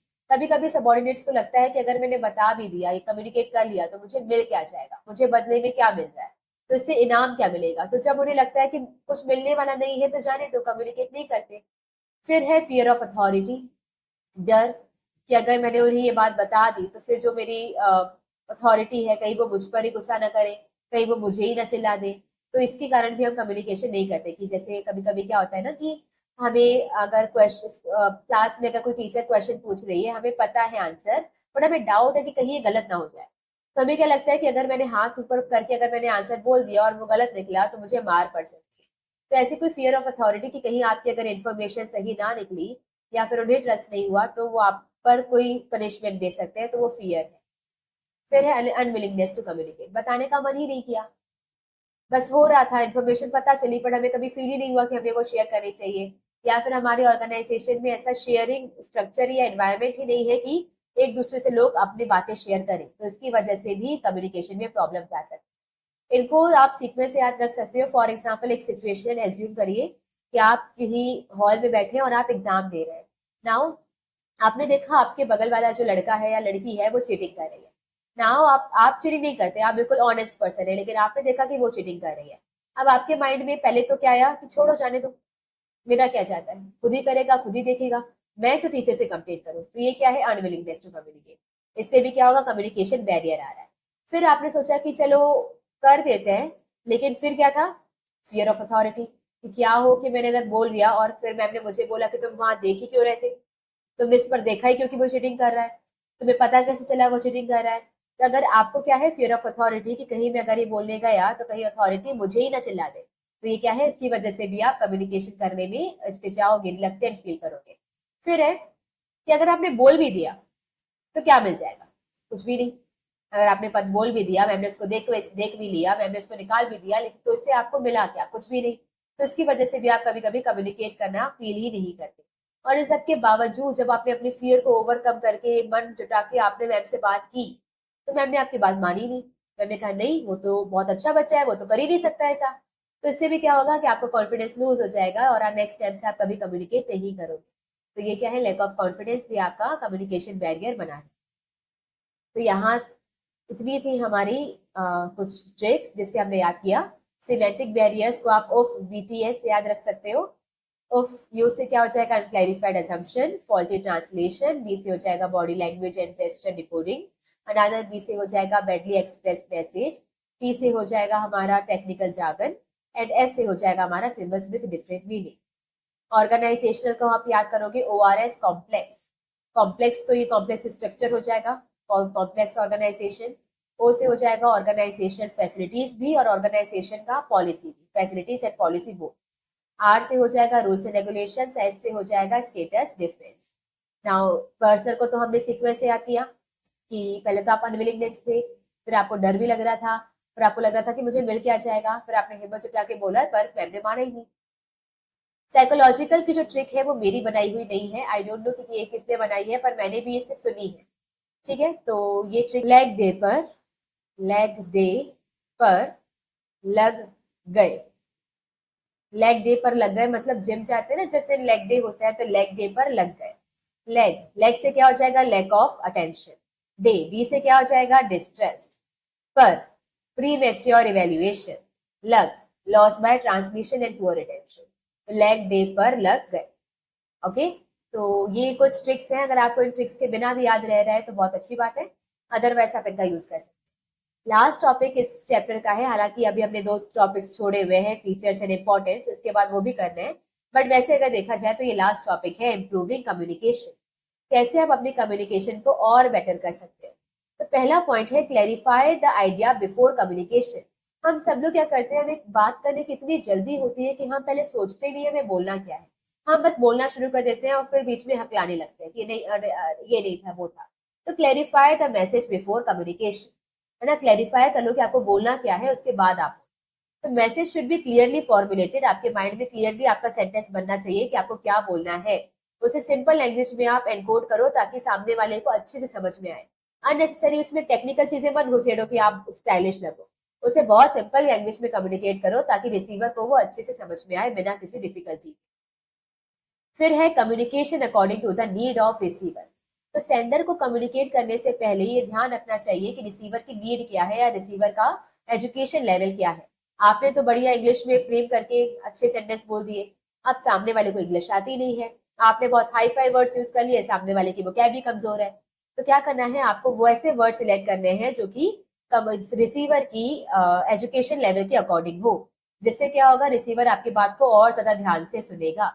अब कई बार क्या होता है ना कि हम जनरली हमारी भी आदत होती है कि हम अपने ग्रैंड पेरेंट्स के सामने या फिर कोई रिश्तेदार आते हैं जो एज्ड है उनके सामने बड़ी ज्ञान की बातें करने लगते हैं कि नहीं ये तो ये ऐसा है वैसा है। आप ये सोचो कि उनकी लेवल अभी उनका जमाना कुछ और था, आपका जमाना कुछ और है। अब वो भी गलत नहीं है, वो अपनी जगह सही है, बट फिर भी हम क्या करते हैं, अपनी पॉइंट को वहां पे घुसेड़ने की कोशिश करते हैं, अपनी नॉलेज के हिसाब से बात करने लगते हैं।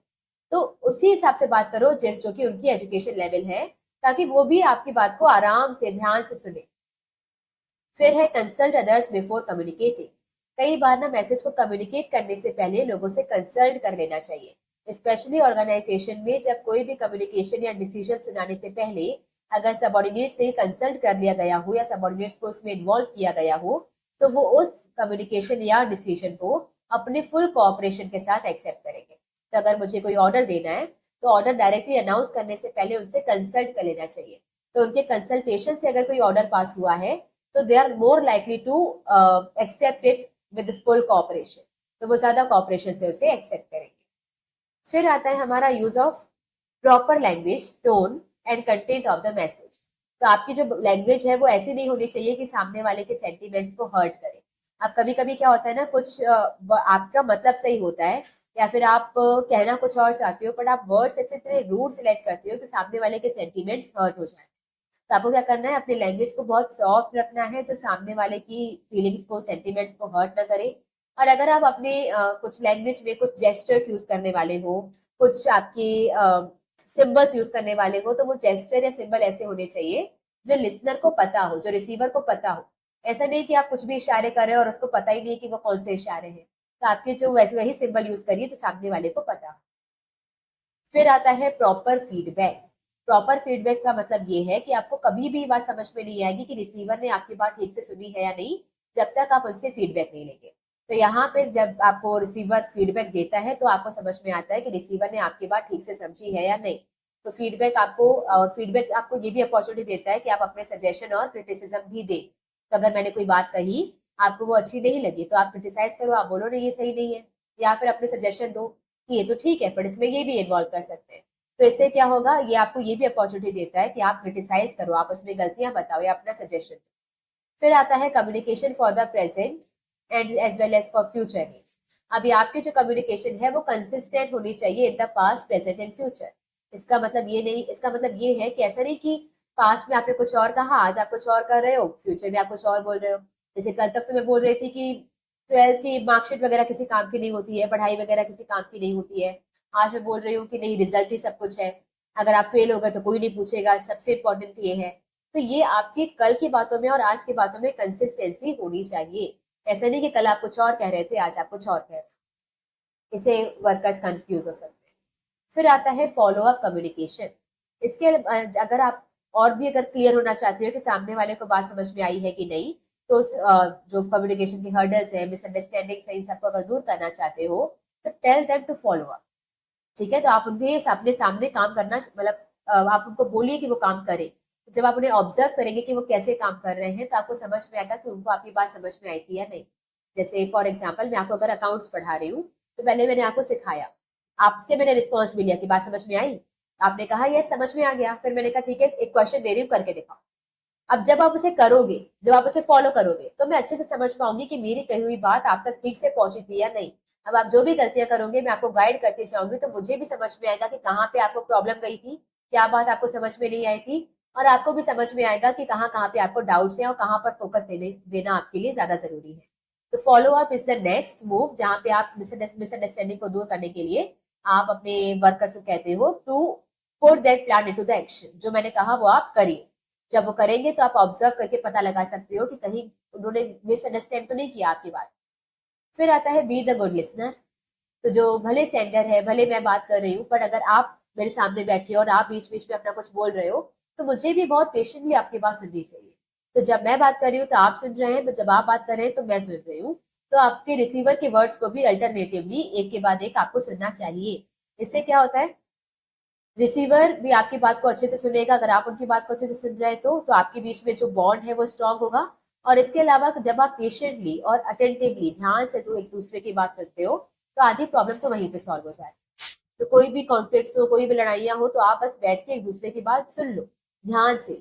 ऐसा नहीं कि हम क्या करते हैं ना, हम सामने वाले की बात सुनते हैं जवाब देने के लिए, कि हम उसकी बातों में भी वो लूप होल्स ढूंढ रहे होते हैं कि जैसे ही वो कुछ बोले मैं फट से उसको जवाब दे दूं। तो सामने वाले की बात सुनो समझने के लिए। तो जब आप उनकी बात सुनते हो, समझते हो, तो आधी प्रॉब्लम वहीं पे सॉल्व हो जाती है। फिर आता है open mind. Do not react before receiving और लिसनिंग द फुल मैसेज। तो पूरी बात खत्म होने से पहले टोको मत, पहले पूरी बात सुनो, अपना ओपन माइंड रखो, कंजर्व नहीं रखो कि सामने वाला तो गलत है, जो बोलेगा गलत ही बोलेगा, मैं ही सही। ऐसा नहीं होना चाहिए। ओपन माइंड से उसकी बात सारी सुनो, उसकी बात कंप्लीट होने तक वेट करो, जब बात खत्म हो जाए तो रिप्लाई करो। Don't interrupt in between. फिर आता है completeness of the message. Receiver, जो सेंडर है, उसे ये ध्यान रखना चाहिए कि जब वो अपनी बात कहे तो वो पूरी बात कहे। रिसीवर को कोई डाउट नहीं होना चाहिए या उसे गेसिंग पे नहीं छोड़ना चाहिए कि आगे वो खुद ही गेस कर ले। तो इसका अगर आपको मिसअंडरस्टैंडिंग दूर करनी है तो अपना पूरा मैसेज ठीक से कंप्लीटनेस के साथ कन्वे करो। जैसे आपने कई बार सुना होगा कि अ, अगर तुमने ये किया, आगे कुछ नहीं, तो देख लेना। आगे क्या बताया ही नहीं कि क्या करोगे फिर। अगर तुम उससे देर से आए तो देख लेना। अब क्या करोगे, आगे आपने कुछ बोला ही नहीं। ठीक है, तो ये क्या है, ये क्या है, इनकम्प्लीटनेस ऑफ द मैसेज। अगर आपको चाहिए कि कोई मिसअंडरस्टैंडिंग नहीं हो, तो कंप्लीट द मैसेज, आप उनको कॉन्सिक्वेंसेस बताइए। ये तो जस्ट एक एग्जाम्पल था, लेकिन इसी तरह से होता है कि अगर आपने बीच में गैसिंग पे छोड़ दिया तो मिसअंडरस्टैंडिंग्स होंगी। तो complete your full message. Okay, ये यहाँ पे आपका ये टॉपिक खत्म होता है। वापस आते हैं हमारे प्रीवियस टॉपिक पे जो हमने छोड़ा था, फीचर्स एंड इम्पोर्टेंस। ओके, तो यहाँ पर है हमारे फीचर्स ऑफ डायरेक्टिंग। फीचर्स को याद रखने की ट्रिक है IC pH level on top. अब ये आईसी क्या है, ये आईसी वाला है। ओके, आईसी, पर हम लिखेंगे क्या, I C pH level on top. I से क्या हो जाएगा, इनिशिएट एक्शन। डायरेक्टिंग के पहले के जितने भी फंक्शंस थे वो सिर्फ एक बेस तैयार कर रहे थे एक्शन के लिए। जैसे प्लानिंग हो गया, ऑर्गेनाइजिंग हो गया, स्टाफिंग हो गया। अभी तक हमारा काम शुरू नहीं हुआ था। प्लानिंग में हमने सिर्फ सोचा क्या करना है, ऑर्गेनाइजिंग में चीजें लेकर आ गए, स्टाफिंग में लोगों को हायर कर लिया, लेकिन काम तो शुरू नहीं हुआ। तो एक्चुअल में अभी तक के जितने फंक्शन थे वो सिर्फ बेस तैयार कर रहे थे काम शुरू करने का। डायरेक्टिंग वो फंक्शन है जहां से एक्शन स्टार्ट होता है। डायरेक्टिंग में हम इंस्ट्रक्शन देते हैं और काम शुरू करवाते हैं। तो यहाँ पे जो मैनेजर्स हैं वो डायरेक्शंस वगैरह, इंस्ट्रक्शंस वगैरह देकर काम को इनिशिएट करवाते हैं। फिर सी से आ जाएगा कंटिन्यूअस फंक्शन। डायरेक्टिंग का मतलब सिर्फ ये नहीं होता कि आप इंस्ट्रक्शन देकर छोड़ दो। इंस्ट्रक्शंस देने के बाद हमने डेफिनेशन में भी देखा था इंस्ट्रक्शन, गाइडेंस, इंस्पिरेशन, मोटिवेशन। तो यहाँ पे आप पहले उन्हें इंस्ट्रक्शन करो, फिर जब वो काम करेंगे बीच में जहां जहां गलतियां करेंगे आप उन्हें गाइड करेंगे, अगर वो काम नहीं कर रहे ठीक से तो आप इंस्पायर करेंगे, मोटिवेट करेंगे। तो it is not one time function कि आपने इंस्ट्रक्शन किया फिर छोड़ दिया। मैनेजर को कंटिन्यूअसली गाइड, सुपरवाइज, मोटिवेट करना होता है ताकि वो काम ठीक से इम्प्लीमेंट हो सके। फिर आता है पी से परफॉर्मेंस ओरिएंटेड। डायरेक्टिंग का जो सबसे मेन मोटिव होता है वो होता है कि परफॉर्मेंस में एफिशिएंसी ले आना। तो performance is the essence of directing. Directing का पूरा फोकस ही ये इस पर है कि परफॉर्मेंस को कैसे इंप्रूव किया जाए, ऐसे क्या मैं इंस्ट्रक्शन दे दूं, कैसे मोटिवेट करूं, कैसे लीडरशिप करूं, कैसे इन्फ्लुएंस करूं कि उनकी परफॉर्मेंस अच्छी हो। तो performance is the essence of directing. ये आपकी परफॉर्मेंस को डायरेक्ट करता है, मतलब इंडिविजुअल्स की परफॉर्मेंस को डायरेक्ट करता है कि वो अच्छे से काम करें और गोल को अचीव करें। ओके। फिर आता है ह्यूमन एलिमेंट। डायरेक्टिंग फंक्शन में ना आपके ह्यूमन बिहेवियर को चेंज करने का और उसको उसके बारे में स्टडी होती है कि कैसे आप ह्यूमन बिहेवियर को मोल्ड कर सकते हो या फिर उसकी स्टडी कर सकते हो। तो यहाँ पे आपकी इससे क्या होता है, आपका इंटरपर्सनल और इंटर ग्रुप रिलेशनशिप अच्छा होता है। कैसे? अभी डायरेक्टिंग में क्या होता है, डायरेक्टिंग में फॉर एग्जाम्पल हमें ले लिया कि पहले हम सुपरवाइज करेंगे कि उनकी एक्टिविटीज को देखेंगे कैसे कर रहे हैं, अगर वो ठीक से नहीं कर रहे होंगे तो कम्युनिकेट करेंगे, पूछेंगे भाई साहब क्या दिक्कत है, अगर उन्हें नहीं मजा आ रहा होगा तो हम उन्हें मोटिवेट करेंगे। अब फिर लीडरशिप में उनको इन्फ्लुएंस भी करेंगे अपना उसका बिहेवियर चेंज करने के लिए। तो इस पूरी प्रोसेस में हमने क्या किया है, सामने वाले के बिहेवियर को समझा है और उसके बाद उसे चेंज करने की कोशिश की है या उसे मोल्ड करने की, इन्फ्लुएंस करने की कोशिश की है। जब आप ये कर लेते हो तो आपके पर्सनल इंटरपर्सनल मतलब दो पर्सन के बीच का रिलेशन और दो ग्रुप के बीच का रिलेशन अच्छा हो जाता है। जैसे सामने वाले को पहले चिढ़ थी आपसे, आपकी ऑर्गेनाइजेशन के लिए काम करना पसंद ही नहीं आ रहा था, अब आपने उसकी नीड को समझा कि देखो उसे सेफ्टी सिक्योरिटी नीड है और आपने उन्हें रिटायरमेंट के पेंशन वगैरह उन्हें अनाउंस कर दिए या फिर आपने उनको जो इंक्रीमेंट वगैरह दे दिया, तो अब इससे क्या हो जाएगा, उसकी फीलिंग आपके लिए चेंज हो जाएगी। तो अब क्या हुआ, इंटरपर्सनल रिलेशन अच्छा हुआ। वैसे ही अगर आपने उनका स्टेटस बढ़ा दिया तो अगेन आपका रिलेशन अच्छा हो गया। फिर अगर आपने उसके बिहेवियर को समझकर आपने उन्हें इन्फ्लुएंस किया कि वो आपके लिए अच्छी अप्रोच रखे, आपने अपनी लीडरशिप अच्छी क्वालिटीज दिखाई, तो इससे क्या हो जाएगा, अगेन आपके बीच का रिलेशन जो होगा वो अच्छा हो। फिर आता है level. Directing takes place at every level. तो डायरेक्टिंग हालांकि ज्यादातर इसे कौन परफॉर्म करता है, ऑपरेशनल लेवल मतलब बॉटम लेवल पर ही परफॉर्म की जाती है, बॉटम या ऑपरेशनल लेवल से भी, लेकिन ज्यादातर ये नीचे परफॉर्म की जाती है, लेकिन थोड़ा बहुत ऐसे हर कोई परफॉर्म करता है। तो जो टॉप लेवल है वो डायरेक्शन देगा मिडिल को, मिडिल लेवल देगा बॉटम लेवल को, बॉटम लेवल देगा वर्कर्स को। तो ज्यादा तो ये बॉटम लेवल पर ही होती है, पर थोड़ा बहुत हर एक लेवल ऑफ मैनेजर्स इसे परफॉर्म कर रहे होते हैं। फिर on top, directing flows from top to bottom. Top से क्या आ जाएगा, टॉप टू बॉटम। डायरेक्शन हमेशा एक सुपीरियर दे सकता है सबॉर्डिनेट को, सबॉर्डिनेट कभी भी डायरेक्शन नहीं दे सकता टू द सुपीरियर। जैसे अगर मैं टीचर हूं तो मैं अपने स्टूडेंट्स को डायरेक्शन दे सकती हूँ कि ऐसे नहीं वैसे पढ़ो, ऐसे आंसर मत लिखो, हेडिंग्स ठीक से डालो, ब्लैक पेन से डालो, प्रॉपर चार्ट बनाओ, टेबल बनाओ वगैरह वगैरह। वो मुझे डायरेक्शन नहीं दे सकता कि आप ऐसे नहीं वैसे पढ़ाओ, ये अच्छा तरीका नहीं, आप ट्रिक लेकर आओ, आप वैसे ट्रिक्स बनाओ, आप इंग्लिश में पढ़ाओ, हिंदी में पढ़ाओ, आप अच्छी लैंग्वेज का यूज करो। वो मुझे नहीं दे सकते। मैं डायरेक्शन दे सकती हूँ, आप मुझे डायरेक्शन नहीं दे सकते। वैसे ही किसी कंपनी में एक सुपीरियर अपने सबॉर्डिनेट को डायरेक्शन देता है, ना कि एक सबॉर्डिनेट अपने सुपीरियर को। तो it always flows from top to bottom. ये उसके फीचर्स थे। IC pH level on top. IC initiate action, काम शुरू करता है, कंटिन्यूअस फंक्शन, सिर्फ इंस्ट्रक्शन नहीं देता, उसके बाद गाइड भी करेगा, इंस्पायर करेगा, मोटिवेट करेगा, कम्युनिकेट करेगा, सब कुछ है। फिर है पी से क्या हो जाएगा, ये आपका परफॉर्मेंस ओरिएंटेड। परफॉर्मेंस इसका एसेंस है, ये परफॉर्मेंस को इम्प्रूव करने के लिए ही काम करता है। फिर आता है एच से ह्यूमन एलिमेंट। ये ह्यूमन बिहेवियर को समझकर उसके इन्फ्लुएंस करता है ताकि इंटरपर्सनल रिलेशन अच्छे हो सके। फिर लेवल से आ जाएगा कि ये हर एक लेवल पे काम करता है, टॉप भी करता है, मिडिल भी, बॉटम भी। फिर ऑन टॉप, टॉप से क्या आ जाएगा, टॉप टू बॉटम, हमेशा एक सुपीरियर अपने सबॉर्डिनेट को डायरेक्शंस दे सकता है। फिर आता है इंपॉर्टेंस ऑफ डायरेक्टिंग। और इंपॉर्टेंस ऑफ डायरेक्टिंग को आप याद रखेंगे with the trick I2MSc। I2MSc, ये I2MSc होना चाहिए, या फिर एक्चुअली ये I2LOVE-MSc है। ओके, एमएससी पता है मोरल साइंस, I2LOVE-MSc, बट हमने क्या किया शॉर्ट में I2MSc। I2 मतलब दो बार आई है। एक है इनिशिएट एक्शन, जो हमने देखा कि अभी तक के पहले के जितने भी फंक्शंस थे वो सिर्फ बेस तैयार कर रहे थे for the action, but directing ऐसा पहला फंक्शन है जो वाकई में एक्शन को इनिशिएट करता है, एक्शन यहाँ से स्टार्ट हो जाता है। फिर है इंटीग्रेट एम्प्लॉयज एफर्ट्स। अभी एक ऑर्गेनाइजेशन में जो एम्प्लॉयज काम कर रहे होते हैं वो उनके अलग अलग एफर्ट्स होते हैं, different different levels of efforts होते हैं, या फिर डिफरेंट डिफरेंट बैकग्राउंड से वो लोग आए होते हैं, सबके पॉइंट ऑफ व्यूज अलग है, सबकी ओपिनियंस अलग है। तो उनके बीच में कोऑर्डिनेशन बिठाता कौन है? डायरेक्टिंग। कैसे? डायरेक्टिंग में क्या करते हैं? उन्हें इंस्ट्रक्शंस देते हैं, उन्हें गाइड करते हैं, उन्हें मोटिवेट करते हैं ताकि उनके एक्शंस जो है वो सिमिलर लाइन में आ पाए। ओके, जैसे मान लीजिए मेरी क्लास है, अकाउंट्स की क्लास है, सारे बच्चे बैठे हैं। अभी मैंने एक जैसा ही सबको पढ़ाया, एक जैसे ही मैंने अनाउंस किया, वही क्वेश्चन करवाया, सबने देखा। बट मुझे पता है कि अब सबकी इंटेलिजेंस लेवल अलग अलग है। किसी ने उसको पहली बार में सीख लिया होगा, कोई इसको 2-3 बार में सीखेगा, और कुछ बच्चे ऐसे जिनको 10 बार बताना पड़ेगा तब वो सीखेंगे। तो अभी क्या होगा, जब मैं डायरेक्टिंग करूंगी तो डायरेक्टिंग से उन सबके एफर्ट्स को मैं सिंगल डायरेक्शन में ले आ सकती हूँ, या उनके जो एफर्ट्स है उन्हें इंटीग्रेट कर सकती हूँ। अब जब मैं डायरेक्टिंग दूंगी, इंस्ट्रक्शंस दूंगी, फिर जब मैं जाऊंगी गाइड करूंगी, किसी को नहीं बन रहा होगा कम्युनिकेट करूंगी, उसके बाद फिर उन्हें सुपरवाइज करूंगी, उसके बाद अगर वो करना ही नहीं चाहते तो उन्हें मोटिवेट करूंगी। ये सब करके मैं सारे एफर्ट, सारे ग्रुप के एफर्ट्स को एक सिंगल डायरेक्शन में ले आ रही। Okay, so when employees are working at different levels, then their efforts are integrated and they coordinate only with the help of directing. जब वो अलग अलग लेवल पे काम कर रहे हैं तो उनके एफर्ट्स को इंटीग्रेट किया जा सकता है सिर्फ डायरेक्टिंग से। कैसे? while issuing instructions the continuity of the work can be maintained। Instructions देते देते उन सबके एफर्ट्स एक डायरेक्शन में ले आ सकते हैं। फिर आता है एम से मीन्स ऑफ मोटिवेशन। तो डायरेक्टिंग का मतलब सिर्फ ऑर्डर देना नहीं है कि मैंने इंस्ट्रक्शन दिए, ऑर्डर दिए, ऐसे ही काम करना पड़ेगा।